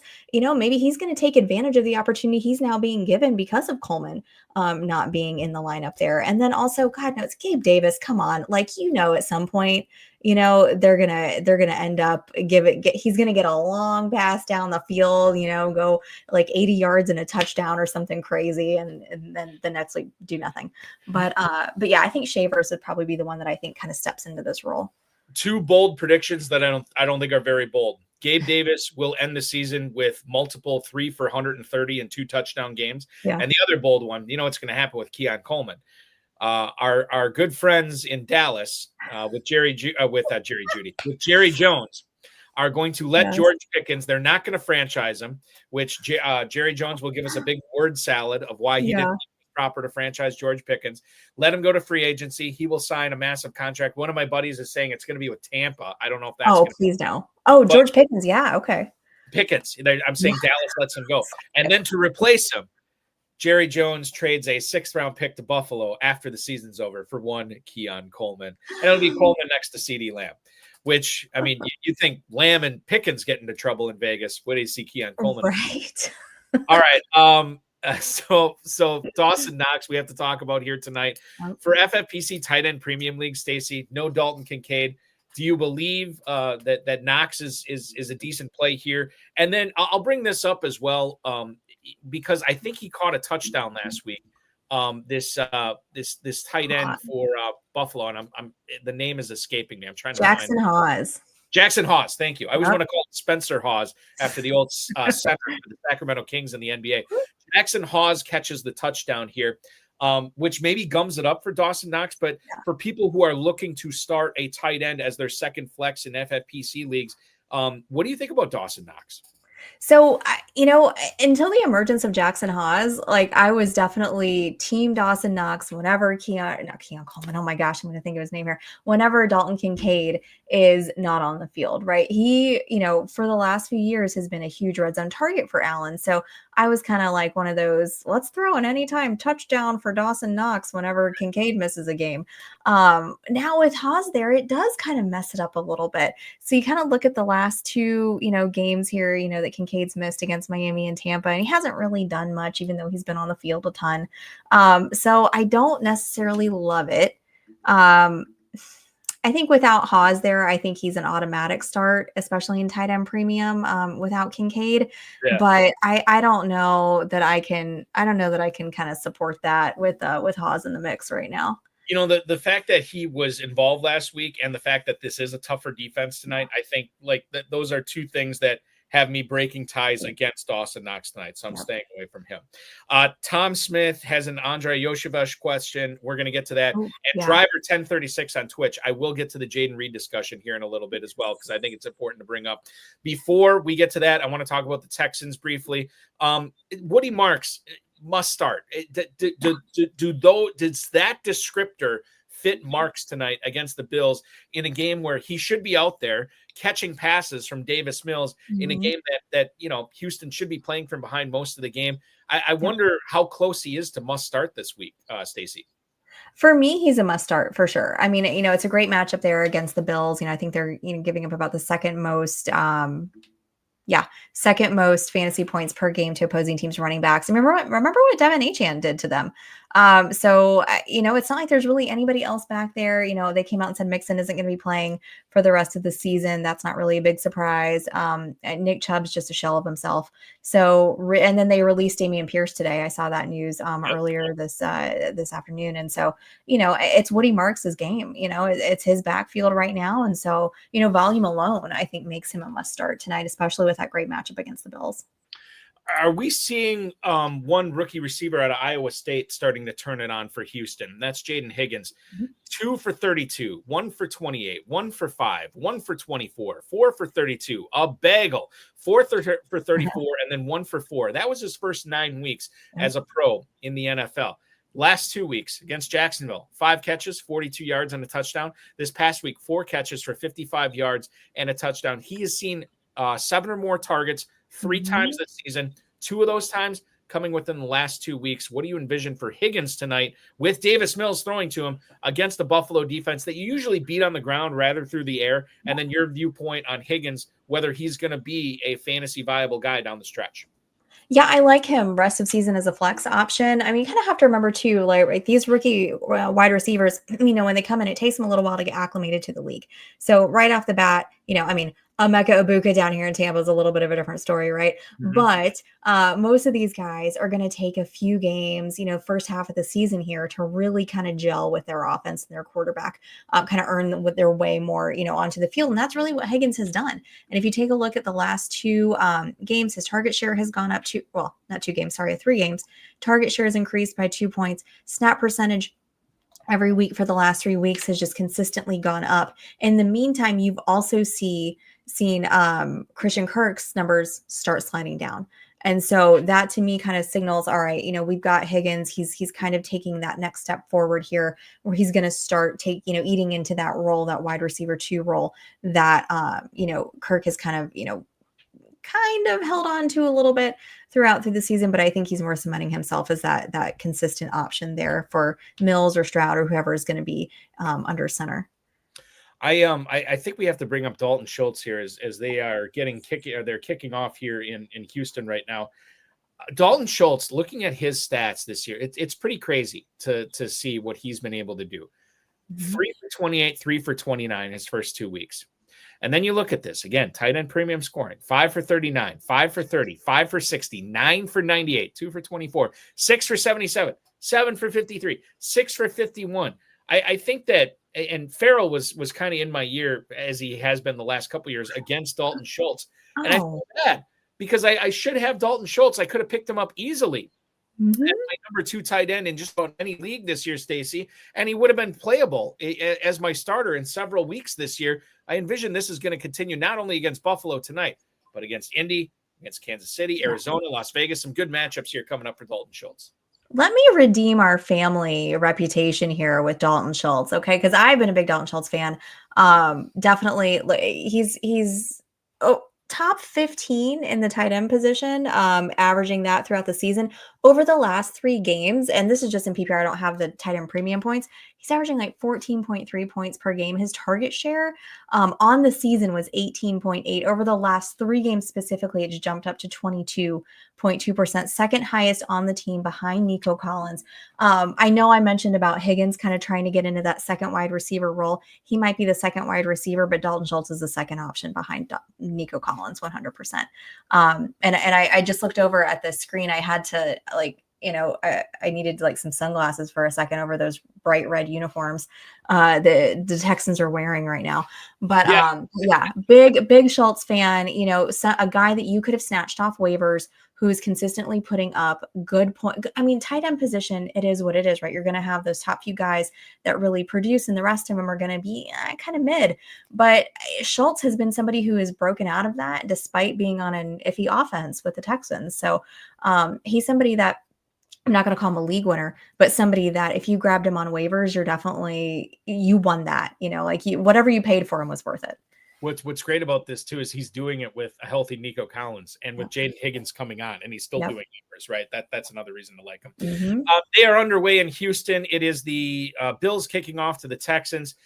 Incomplete pass to Cade Stover, a Woody Marks carry for 6 yards, and then on third down, a pass deep down the right sideline to Jayden Higgins falls incomplete. They have punted, have the Texans, and the Bills take over after a holding penalty on the punt. They take over at their own 29, and the Bills immediately give it to James Cook for 4 yards. 2nd and 6 from their own 23, 13:55 to go in the first quarter. We will continue our coverage on that as we complete our Thursday night preview on this. Okay, I have to get into some of the questions that popped up during this. Tom Smith wants to know Andre Yoshivash. Yes. Or Yoshivash. I don't know how to pronounce Yoshi. He goes by team calls him Yoshi. The team calls him Yoshi. He has a super long tongue that he captures the fruit off the trees. And that may be a dated reference. You know what's funny? The old people and the young people might not have gotten that reference, Stacy. I don't know. Doesn't matter. I thought this was a family show. Well, no, because it's terrible. But Yoshi could be the number 2 receiver, could be the number 2 pass catcher for the Bengals this week in a game featuring Joe Burrow. So I would say, even if it's Joe Flacco, I think he is flex worthy. I would give him some flex appeal on this. And if it's Burrow tossing the rock around against New England this week, I think you're talking about a borderline top 30 wide receiver. Yeah. That's how I feel. I don't know how you feel about it. Oh yeah. You are not going to find a bigger fan of Yoshi than me. A pentathlete out of Princeton, I believe. I did not know he was a pentathlete. Wow. Pentathlete. Yeah, absolutely. I think Yoshi's great. He's flashed when he's had to fill in for either Higgins or Chase or whoever has been out, right? If those guys are on the field, right, he's not really relevant, right? But when they're out, when somebody's missing, he has more than adequately stepped into that role. And so I think, let's see, I'm looking his target share, normally around like, let's see, what was it? It's not great. It's like 0.4%, something like that. The last couple games, it's ticked up a little bit. I don't have an issue with either Flacco or Burrow being back there. You're missing Chase, their biggest target, right? There's going to be a huge vacuum there. And I think Yoshi sets up with a great matchup here. The New England secondary is going to be focused on Higgins and shutting him down. So I think that just opens things up a lot for Yoshivas. And I picked him up in a couple places. I think you could definitely start him this week. Yeah, I'm down a few wide receivers in some leagues this week. I picked him up as well. I plan on, it's one of those things. I think I overpaid for him, given that I think it might only be a 1 week thing because Chase is obviously back. Yeah, he's a rental. Yeah, so I get it. But I think double-digit points. Yeah, well within the realm of possibility. For sure. Maybe even more than that. Oh. Okay, so then we have Driver 1036 chiming in on Twitch. Hey, you all are Packers fans. What's the deal with Jayden Reed? Now, the latest I have on this, I was talking with Justice Mosqueda from Acme Packing Company on one of my shows this morning, and he made it sound like the Packers do not want to start MarShawn Lloyd or Jayden Reed, and we'll get into Lloyd here in a little bit, but they don't want to start them like opening their practice window in the middle of the week, and they have not opened up the practice window for either guy yet. So my guess is that gets opened after the Vikings game next week. Mm-hmm. Obviously leading into that Lions Thanksgiving showdown in the afternoon. So listen, I have so much. I feel like I picked up Jayden Reed in like I pick him up in like 2 different leagues every single week. So I have so much Jayden Reed that I picked up off the waiver wire right now. Not that I necessarily love that because I know how much the Packers spread the ball around, but if I get him for a buck or two off the waiver wire, I'm going to do that. So I have a lot of Jayden Reed.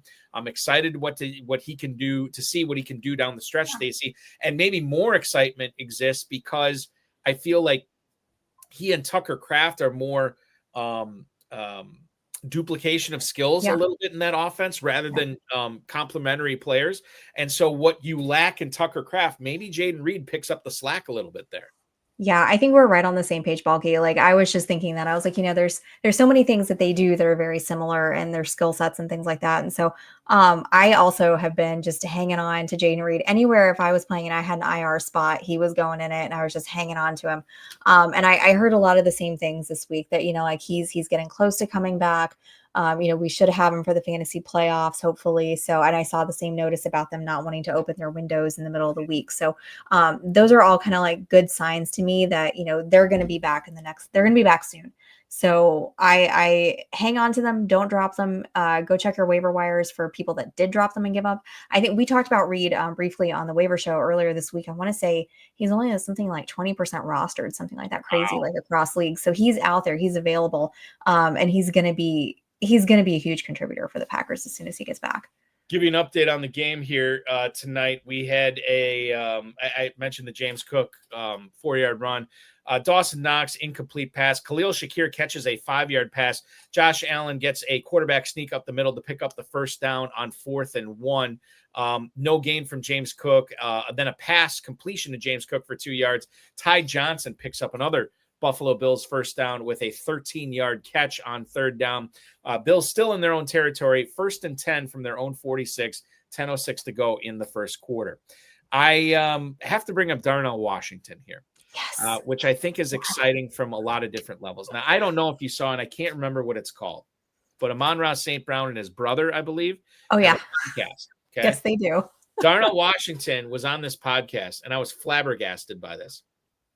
He's 6'7". Now, did you see this, Stacy? I did. I subscribed to their podcast. Okay, so there you go. Yeah. What's it called? It's like it's like the two, like the St. Brown brothers. Yeah, I know, but what's it called? I think that's it. That's how I found it. Was the St. Brown? No. Is it like, called something else? Yeah, it's like called like Undeclared or Undaunted or. That tells you how much I paid attention. No, hold on. I'm going to find this here. Maybe it is just called the St. Brown Podcast. Yeah, I think it is. It's just, you're right. It's the St. Brown Podcast. I'm thinking of some other, probably something by my kids. The other name sounds way better, honestly. Yeah, well, I mean, listen, it's their name. It's better for the Google search engine and SEO. So I get it.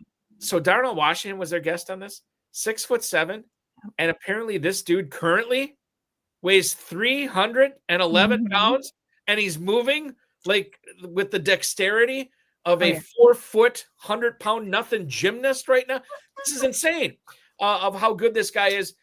If you had to own a Steelers tight end right now, your love affair with Darnell Washington's production aside, is it Washington? Is it Freiermuth? I mean, there's Jonnu Smith is there as well. I feel like it's weird because it's an Arthur Smith offense, so I feel like I should want to have one of these tight ends on my roster to deploy in a pinch, but I don't know if I could decide on one. Maybe Washington just decided on it for me. Okay. Also, incredible stat about Darnell Washington. Also, Balky, do you want to know how big his hands are? Sure, go ahead. 11 inches, the size of a piece of paper. His hands like the size of a piece. You should never drop a pass ever. Never. He's been doing this since he was at Georgia. Okay. He's just been stuck. We needed Arthur Smith to come liberate Darnell Washington, which I never thought that I would ever say that about Arthur Smith. But he is the best thing that has happened to Darnell Washington. And you know who else is the second best thing? Is our boy Aaron Rodgers, because he loves him some Darnell Washington. He has had multiple fantasy relevant games. Right now, I'm looking at 2 against Cleveland, Cincinnati. He put up 9 points, 10 points here against the other game against Cincinnati. He's getting in the end zone. You have to love that from a man that size. Oh my gosh, if I'm picking one tight end from the Steelers, I think I got to go Patty Fries, right? Realistically. But do I have Darnell Washington stashed away in a couple leagues? Yes, I do. Yes, I do. And also too, can I just say, I've watched that clip of that 30-yard run where he just throwing the Bengals left and right. I've watched it probably 100 times. And I cannot get enough of it. It just makes my day every time I see it. And the last one, I forgot who it was, but the Steelers guy, they were like running kind of like diagonal towards him. And the Steelers guy pushes the guy in front of Darnell and he just like, just tosses him off to the side. And it just brings me so much joy. I just enjoy that clip so much. If you're ever having a bad day, just cue up that clip on YouTube or X or whatever, TikTok, and you'll be having a better day after that. Yep. I'll tell you who's having a good day. James Cook, who is now over 1,000 rushing yards on the season. We just talked about this, Stacy. He was close after a Dawson Knox catch for 9 yards and a Josh Palmer incompletion. James Cook rumbles right tackle for 45 yards, scoring a touchdown. 6-0 Bills because Matt Prater missed the extra point wide left. 9:11 to go in the first quarter. 6-0 Buffalo. And now I have to check to see how many leagues I have Prater in this week, which is hopefully too many is how many I have him in, apparently. Yeah. Texans are about to get the ball back. We'll see what happens there. We briefly touched on MarShawn Lloyd. I want to ask you this too. Rob Demovsky had a report, I think this came out Wednesday, that Lloyd is making good progress in his rehab. I want to say it was Demovsky last week maybe it was Matt Schneidman from The Athletic, but talked about both Lloyd and Reed, since they're still on injured reserve, they can't work out with the team, but they were working up both really good sweats. The hardest Schneidman has seen them work out this whole offseason, and that was last week, right? The fact that Lloyd and Reed are this close, that are working out this hard, means that they're this close to being activated.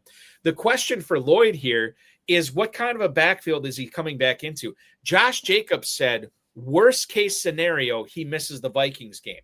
Well, that means you're playing against Detroit on Thursday. And again, we're taking the injury analysis from the player, which I normally don't like to do, but Matt LaFleur has refused to rule out Josh Jacobs yet this week. So let's say Lloyd gets his practice window opened up next week. Let's say he's active for the Lions game. Emmanuel Wilson's looked really good. I think for what Chris Brooks does for this backfield, in the limited amount of snaps that he's in, but what he's asked to do, whether it be pass block or catch a pass or pick up a few yards, he's been very good as well. I don't know how MarShawn Lloyd figures into this. I have him on IR in a couple of dynasty leagues, and I'm wondering when he gets back, if I have to activate him, like, God, I don't know how relevant he's going to be in this Packers backfield. To quote Michael Scott, as it relates to MarShawn Lloyd, I'm ready to be hurt again. I have had so much hope for MarShawn Lloyd for so long, and it just felt like every time, you just got so close to some relevancy, and he would get hurt again. I had to dump him in a dynasty league. I had so many injuries elsewhere that I just didn't have a choice. So I think you make a great point though about Wilson and Brooks, and they've looked really good. So I don't know that he would be fantasy relevant unless, God forbid, something tragic happened. But yeah, I really wouldn't count on him this season. I maybe want to see what he's got a little bit, just going forward, maybe for next year for some dynasty purposes, but I don't think I'm going to rely on him at all. And I don't even know that it's worth like a deep league dart throw waiver ad at this point. He has missed so much time in his career at the professional level. Really difficult for us to sell, or really difficult for me to sell MarShawn Lloyd to anybody at this point, which is, it's not great. He definitely will not be a player that you pick up in the FFPC weekly challenge this week. However, that doesn't mean you can't pick up a Packer. What it does mean is you can't pick up two Packers. If you want Jordan Love on your team, you cannot have Emmanuel Wilson. If you want Justin Jefferson on your team, you cannot have Aaron Jones. It's one of the things that makes the FFPC weekly challenge so much fun. The Thursday challenge is closed. The Sunday one is still open. No draft, no salary cap. Just pick whatever 10 players or 12 players you want if you want to play with kickers and defenses, and let them ride throughout the weekend. Again, just one player per team. You can play in 10, 30, and 100-team contests. Win up to $2,500. Register now, myffpc.com. That's myffpc.com. Gone to a break in the action here on Amazon Prime as we wait for the Texans to get the ball back. We will also take a quick break in the action. We are gonna do some starter sits when we come back. We're gonna talk about Tyjae Spears. We're gonna talk about DJ Moore, Taysom Hill. We will talk about as well as Trevor Lawrence. Stacy Perez, Fantasy and Frames, player profiler and Dynasty Degens joins me on the FFPC Insider Access Show. Your start sit questions answered right after this on the Better Sports Network. Folks, let me talk to you about my favorite weekly platform to play on. We all play Dynasty and we all play Redraft, but we got to find some place to play weekly. And the FFPC Weekly Challenge is my favorite. If you're like me and you're tired of the constraints of salary caps or having to do a draft to make a team, or even having to play against these people that are stacking up the same team, stacking up certain games, and you feel like you have to put in a million entries or have to have those certain stacks to win, then come play over at FFPC. Really, the only main rule that you have to deal with is that you cannot select multiple players from the same team. I'm going out and I'm trying to find the best of the best of the best players and put them into a lineup. And that's what you can do over at my FFPC. You can go out and you can take the number one running back in Bijan Robinson, and you can also have Saquon Barkley. As long as they're not in the same team, you can put them all into a lineup, right? And there's 4 flexes for this, so there's a lot of flexibility. There's 2 different contests, one that has kickers and defenses, one that's just position players. Then you also have a bunch of different price points you can play at: $35, $100, or $200 buy-in. And you're going out and you're just picking the absolute chalk plays, maybe sneaking in a little bit of a sleeper there, somebody that you think can really blow up that week. And that's how it works. It's one of the best contests out there for the sharpest gamers. And when you win on the FFPC, people take notice. That is where the best high stakes games are. That's where the best experts play. And that's where I play, because I want to be an FFPC champion and put that title on me, put the money in my pocket, and put that in my bio. FFPC champion. And the FFPC weekly contest is the best place to play during the season. FFPC Insider Access rolls on here live tonight on the Better Sports Network. I'm Eric Balkman. She's Stacy Perez from Fantasy and Frames, Player Profiler, and Dynasty Degens. We are hanging out, watching a little Thursday night football with you tonight. Big return after that touchdown by Buffalo. Jaylen Noel gets the ball out to the 41-yard line, and then we see Nick Chubb for 7 yards, for 5 yards, and then Jaden Higgins catches a 10-yard pass, an incomplete pass to Dalton Schultz, and then Woody Marks gets in the box score with a 12-yard gain and then a 19-yard gain. So right now the Texans are threatening. They have the ball, first and goal from the Buffalo 6. Marks 3 carries for 37 yards, looking pretty good so far. Might have a Texans touchdown to report to you here in a minute. Let's get into some starter sits here tonight, Stacy, and we'll lead off with running backs as we usually do on this show. You can only start one of these players. Is it going to be one DeAndre Swift this week, who is going to be at home against the Pittsburgh Steelers, or would you rather play Kenneth Walker, who is at Tennessee in a golden matchup?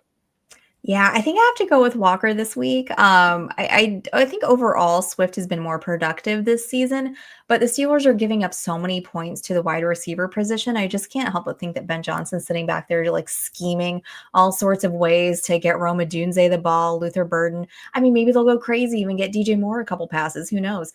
So I think it's going to be a pass heavy game for them. So that's why I think the game script is a little bit better for Ken Walker this week. And, he's been turning it on as far as, like, I don't want to say distancing himself from Zach Charbonnet, but we were complaining, at least I was complaining a lot of the year, that Charbonnet was getting all these touches or whatever. And it just seems like over the course of the last 2 or 3 weeks, Walker's getting a little bit more and a little bit more. So maybe that's the case this week. We'll see what happens with Kenneth Walker. I'm with you. I have a slight lean to Walker over Swift this week, just because of the Kyle Monangai factor as well. Yep. The latest we have, and I can't believe I didn't bring this up. This is my fault that we didn't talk about the Isaiah Pacheco injury status. He ends up getting was it a full practice or limited practice yesterday? Limited practice today, which is the biggest thing, and apparently wearing a massive brace on it. This is the Colts. I can't imagine that he'd be out there. I don't think he would be, which makes Kareem Hunt a little bit more viable this week. Stacy Kareem Hunt against the Colts, or a guy coming off an ankle injury himself, Jaylen Warren, who is at the Bears this week. Jaylen Warren did return to practice today. Yeah, I don't really love either one of these. But you're probably having this question in your leagues right now. I think I have to go Warren. I think for me, I just combined his name. Kareem Hunt is a little too touchdown dependent.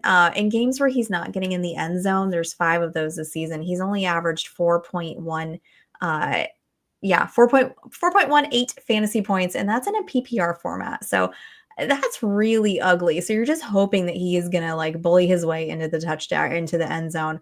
So I don't love that I'd have to rely on that necessarily. And you can throw on the Colts. So I think that's really what Mahomes is going to be doing all day, is just kind of like throwing the ball. With them, their run defense, as far as the Colts go, they're only giving up 92 yards total, which is the 5th fewest overall in the league. So I think I'm liking Chicago a little bit more for Jaylen Warren, even though he is coming off that ankle injury there. Bears are allowing 133 rushing yards per game.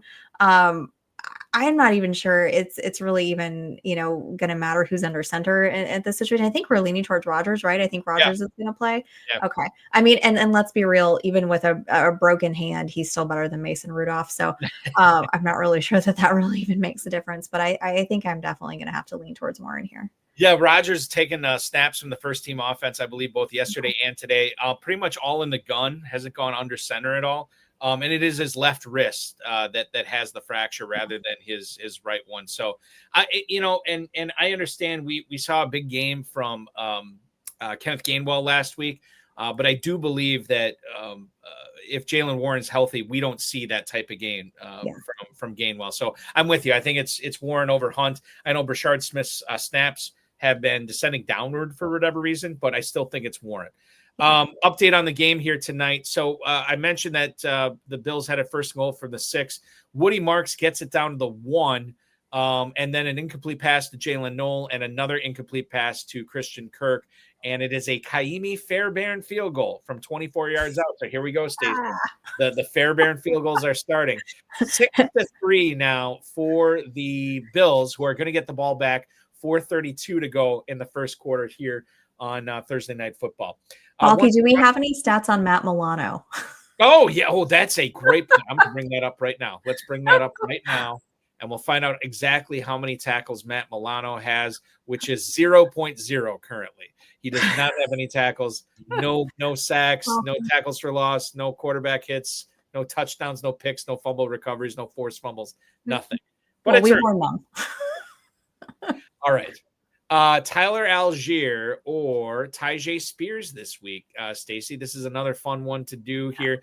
Tyjae Spears splitting time with the with Tony Pollard in that Titans backfield. They are hosting the Seattle Seahawks this week. Is Tyjae Spears, and then Tyler Allgeier is in New Orleans this week, again with Kirk Cousins in at quarterback. Adam Levitan from Establish the Run said this past week, you cannot start Tyjae Spears, but you cannot cut Tyjae Spears either because of what could happen with this backfield if one of these guys were going to go down. To give him a little bit of a rebuttal, I think I might play Spears this week over Allgeier. How do you feel about it? So I just, even though you're splitting carries, right, with Tony Pollard here, I'm not really sure that makes a difference when the team can only score about 14 points per game on average, which is the lowest in the league. So I don't like their offense at all right now. Even if he was the only one back there, I think I might be a little bit more inclined, to start him. But I think I got to go with Tyler Allgeier here. You lose Penix, London's out, Darnell Mooney, we'll get to him in a second, but he's not impressed. This was a run-first offense to begin with, and it is going to be a run-only offense, I kind of think, back there with Cousins now. So I think this is one of those we talked about, running back committees that we could start. We'd feel comfortable starting both guys. I think I'd feel comfortable starting both Allgeier and Robinson this week. Okay. All right. Yeah. I get that because it seems like Allgeier gets these layup touchdowns every single week. And New Orleans might be ripe for that this week as well. We have to go to Bill Hollywood. I can't believe I missed this. Bill Hollywood chiming in. Anyone think that Adonai Mitchell can do anything this week? Because he has to either play Brock Wright or Adonai Mitchell. which is awful. God. Quite frankly, Bill, I don't feel any sympathy to Bill because he is crushing the FFPC main event in Big Gorilla right now. He has several teams in contention, and by in contention, I mean like in the top 30, the top 20. I think he might have a top 5 team in one of them this year. So the fact that you have to play Wright or Mitchell, I hope this is not from one of your good teams, Bill. But to answer your question, and I can't believe I'm answering this question, tight end premium, I'm playing Brock Wright. Non-tight end premium, I'm playing Adonai Mitchell. I think that's how I leave it on this, Stacy. Yeah, I'm not crying for you, Bill, at all. You get a new QB this week with Taylor in there, so maybe there's some sort of connection there with Mitchell. Maybe you can just cross your fingers and hope real hard that they kind of connect. But other than that, yeah, I don't know that I have any real hope for the Jets. Jackson Hawes has entered the box score for the Bills tonight. However, it's not the way he wanted. It is a 10-yard holding penalty on the kickoff. Another special teams penalty on the Bills tonight that backs them up to their own 22. James Cook for 6 yards, Khalil Shakir for -2, and the Bills have taken a timeout with 3:13 to go in the first quarter. It is going to be third and 6 from their own 16. They've taken a break on Amazon Prime. We will not take a break here as we press on to wide receiver questions here. Start or sit one of these two players here, Stacy Perez. Are you looking at starting? Oh, well, I should ask you this. I'll phrase it this way. Who would you rather start between Darnell Mooney or Xavier Worthy? Two players we've talked about on the show tonight. Mooney at New Orleans, Xavier Worthy against the Colts. And just to be fair, Xavier Worthy, I haven't seen the practice report today. He's dealing with an ankle injury. He was slated to at least practice today.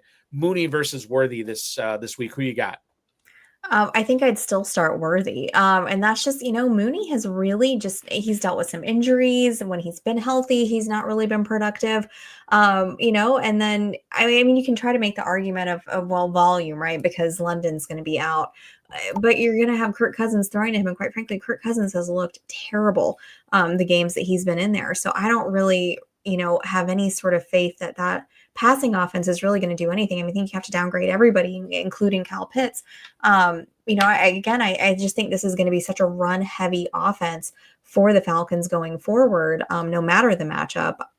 I can't feel comfortable starting any of those guys. So I think I've got to go with Worthy there, even on a bum ankle. I think I got to go Worthy. So we have this from Driver 1036 chiming in on Twitch, saying that Josh Allen is down right now, and maybe that was the cause of the timeout. My video broadcast is a little bit behind. It was a 2-yard scramble on 3rd and 6 to make it 4th and 4. It looks like Khalil Shakir is headed to the injury tent on the sideline. We already knew he was dealing with that ankle injury. I'm about to watch the Josh Allen play here to see how serious this is and figure out if we can glean anything just on first glance on this. He gets hit from behind by, and I don't know who that was, but he's immediately writhing in pain. He is slamming his feet down into the turf. He's not really holding anything, maybe shaking his right hand a little bit, holds his left hand, still pounding his feet into the turf. I wonder if he knows, something happened on this play. I think that's why we've gone to a timeout.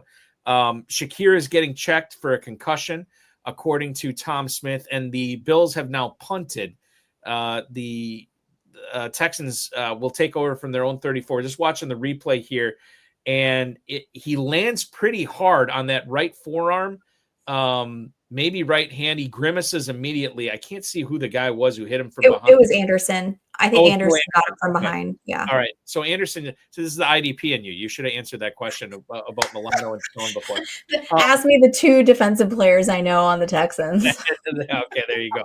So now Allen walks off the field under his own power, kind of flexing his right hand a little bit. I think he's going to be okay, but I think they're taking him into the injury tent just to make sure. He doesn't look like he's in much pain anymore. No, he's not even going to go to the injury tent. He's just taking a seat on the bench. Okay. Crisis averted, people, I think. Everybody breathe. It's okay. Everybody breathe. It doesn't look like he's being looked at by trainers. It looks like they're talking to him, but they're not really looking at him. He just looks mad. Now he just looks angry. He looks angry, which is good. Angry, You like it angry, Josh Allen. Angry that they had to punt here, no Yeah. doubt. Okay, getting back to starter sits here. Jakobi Meyers, DJ Moore. DJ Moore, I think, has been a player that we've been pretty frustrated with. And honestly, the Colston Loveland breakout game against the Bengals and Luther Burden snaps going up certainly has not helped DJ Moore at all. When you look at these two players, again, if you can only start one of them, is it DJ Moore at home against Pittsburgh this week, Stacy, or Jakobi Meyers on the road against the Arizona Cardinals? I like Meyers on the road just because they have no options, right? I mean, I don't want to hear about BTJ. We don't know what's going on with him. He's not reliable, right? You got some issues, right? Maybe some injuries here in the running game. So Brenton Strange is still on the IR. He's not come back yet. So I like Meyers, because he's been a really reliable target the last couple games. He's gone 8 receptions on 9 targets. You look at Chicago, there's just so many other weapons there. There's so many other options.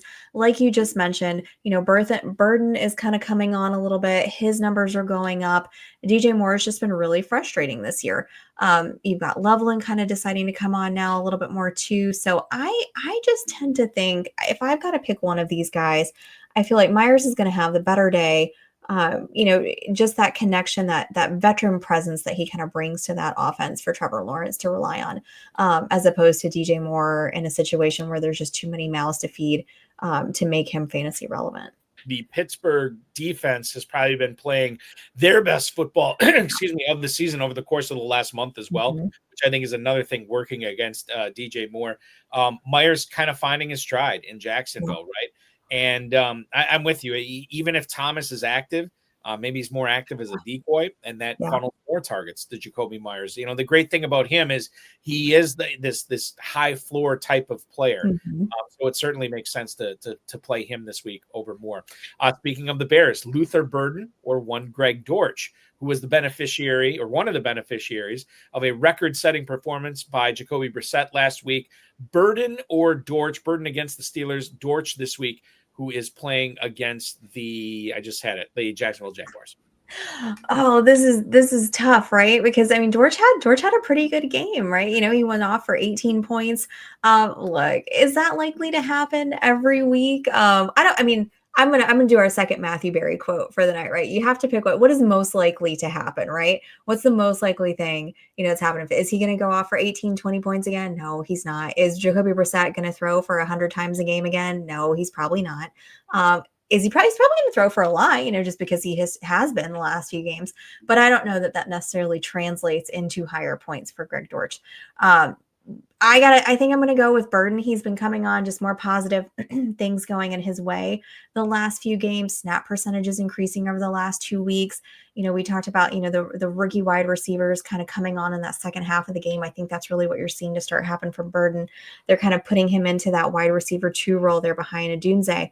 And that's what I think is going to be the future for the Bears going forward is those two guys, Loveland.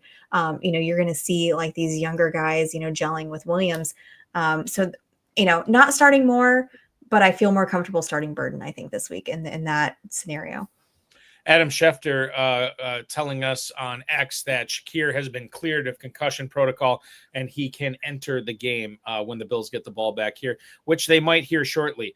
As after the punt, we have Nick Chubb 4-yard run, a deep incompletion to Jayden Higgins, and then another incompletion to Jayden Higgins as well. I think that's 4 targets for Higgins, and he's only caught 1 of them so far, which is not great.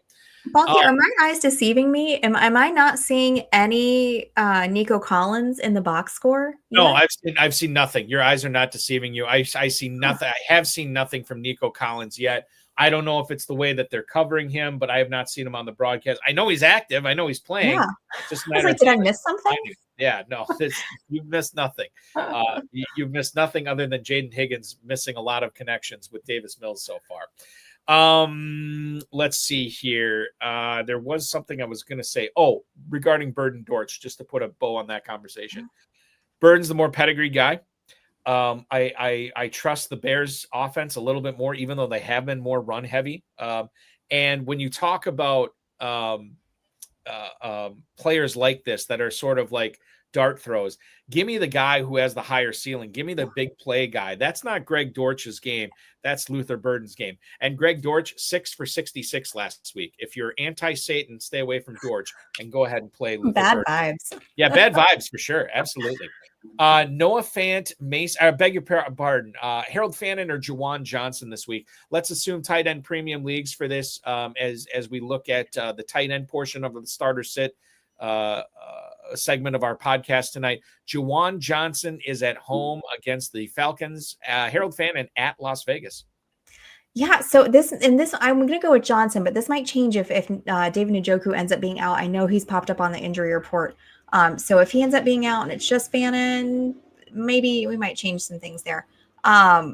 I know we talked about this a little bit earlier too with Sanders starting. I think Max Crosby has a good day making Sanders' life a little bit miserable.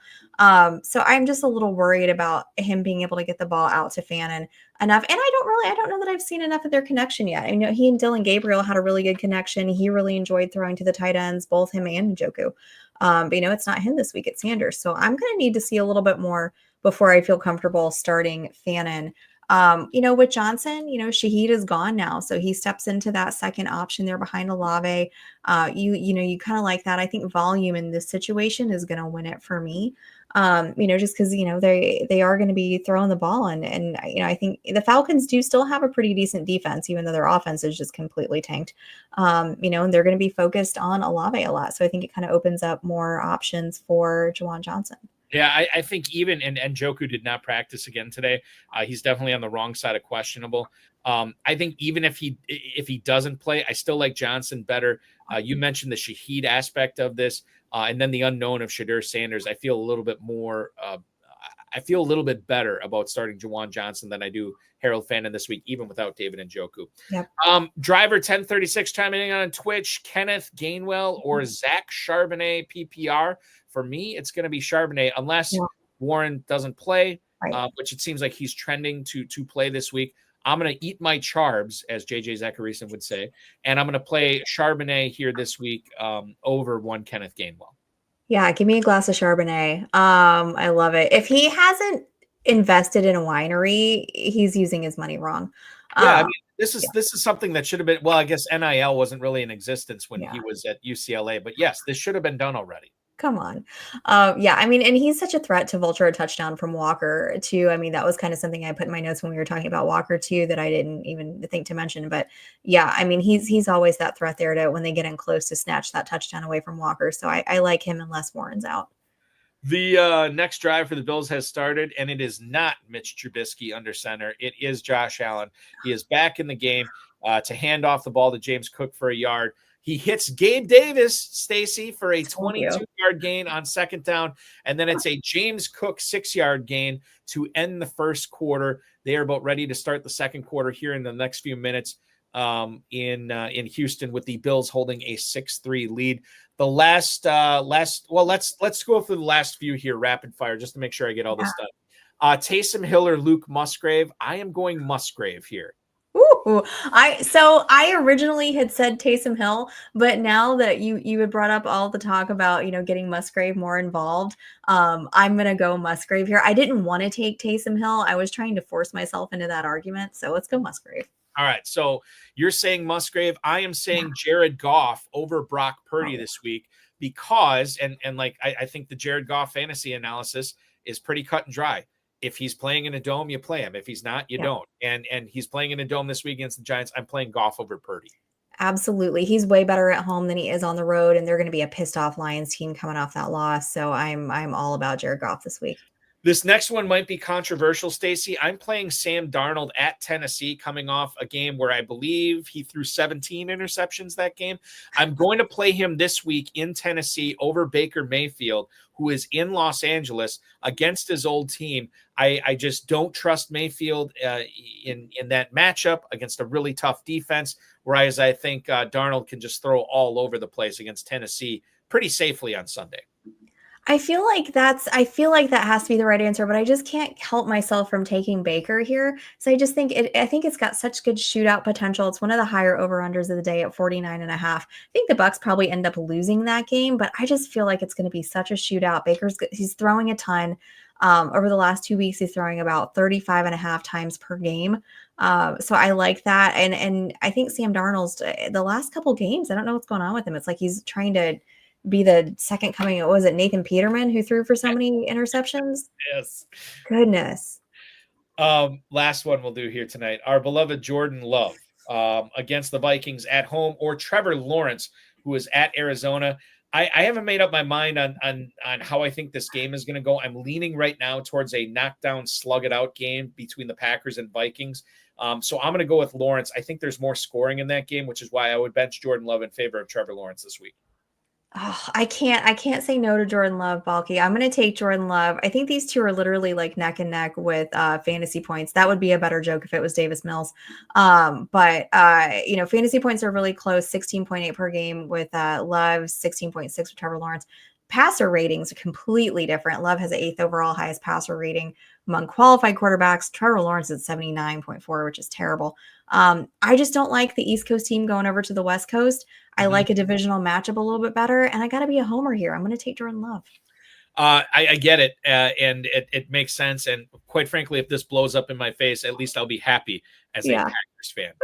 Once again, hit us up, Stacy. You are doing stuff for Dynasty Degens, Player Profiler, and Fantasy and Frames. Where can people consume more of your content? Yeah, you can find me all over socials. I'm at Stacy_Perez83. I'm pretty much everywhere. On TikTok, I'm Stacy P83. And I only bring that up because I do put some of my fantasy stuff on there. And on Tuesdays, I try to do some waiver chat on the Player Profiler live stream there. But you can find me on Sundays at 11 with the Sunday tailgate through Dynasty Degens, and that streams on the Player Profiler Plus YouTube channel. And then on Monday nights, 8 p.m. Eastern, we are at the Waiver Wire Watch Party over on Fantasy and Frames. I love it. Fantastic stuff. You did another great job tonight. Thank you so much for hanging out with me for 2 hours. And I'll let you get back to this game here. Jackson Hawes with an 8-yard catch, followed by another James Cook, 13-yard run. Cook already with 7 carries, 75 yards. Going to be a fun one. Stacy, don't be a stranger. I will see you again soon. Yeah, see you, Balky. Thank you. Absolutely. That's Stacy Perez joining me on the show tonight. Weekly challenge live with the FFPC. No draft, no salary cap. Just pick 10 or 12 players. Win up to $2,500. 10, 30, and 100 team contest available at myffpc.com. I want to remind you that we will not have a show Thursday next week because of Thanksgiving. Happy Thanksgiving, everybody. We will have a special Monday edition of the show, 7 p.m. with 1 Week Season and Roto World's Mark Garcia, who's going to hang out with me from 7 to 9 on Monday as we take in the Panthers 49ers game, or at least the first part of it as well. Shout out to our producer, Sean Engel, for Stacy Perez. I'm Eric Balkman. This has been FFPC Insider Access on the Better Sports Network. We'll let you get back to the game. Enjoy the rest of it, and good luck in Week 12, everybody.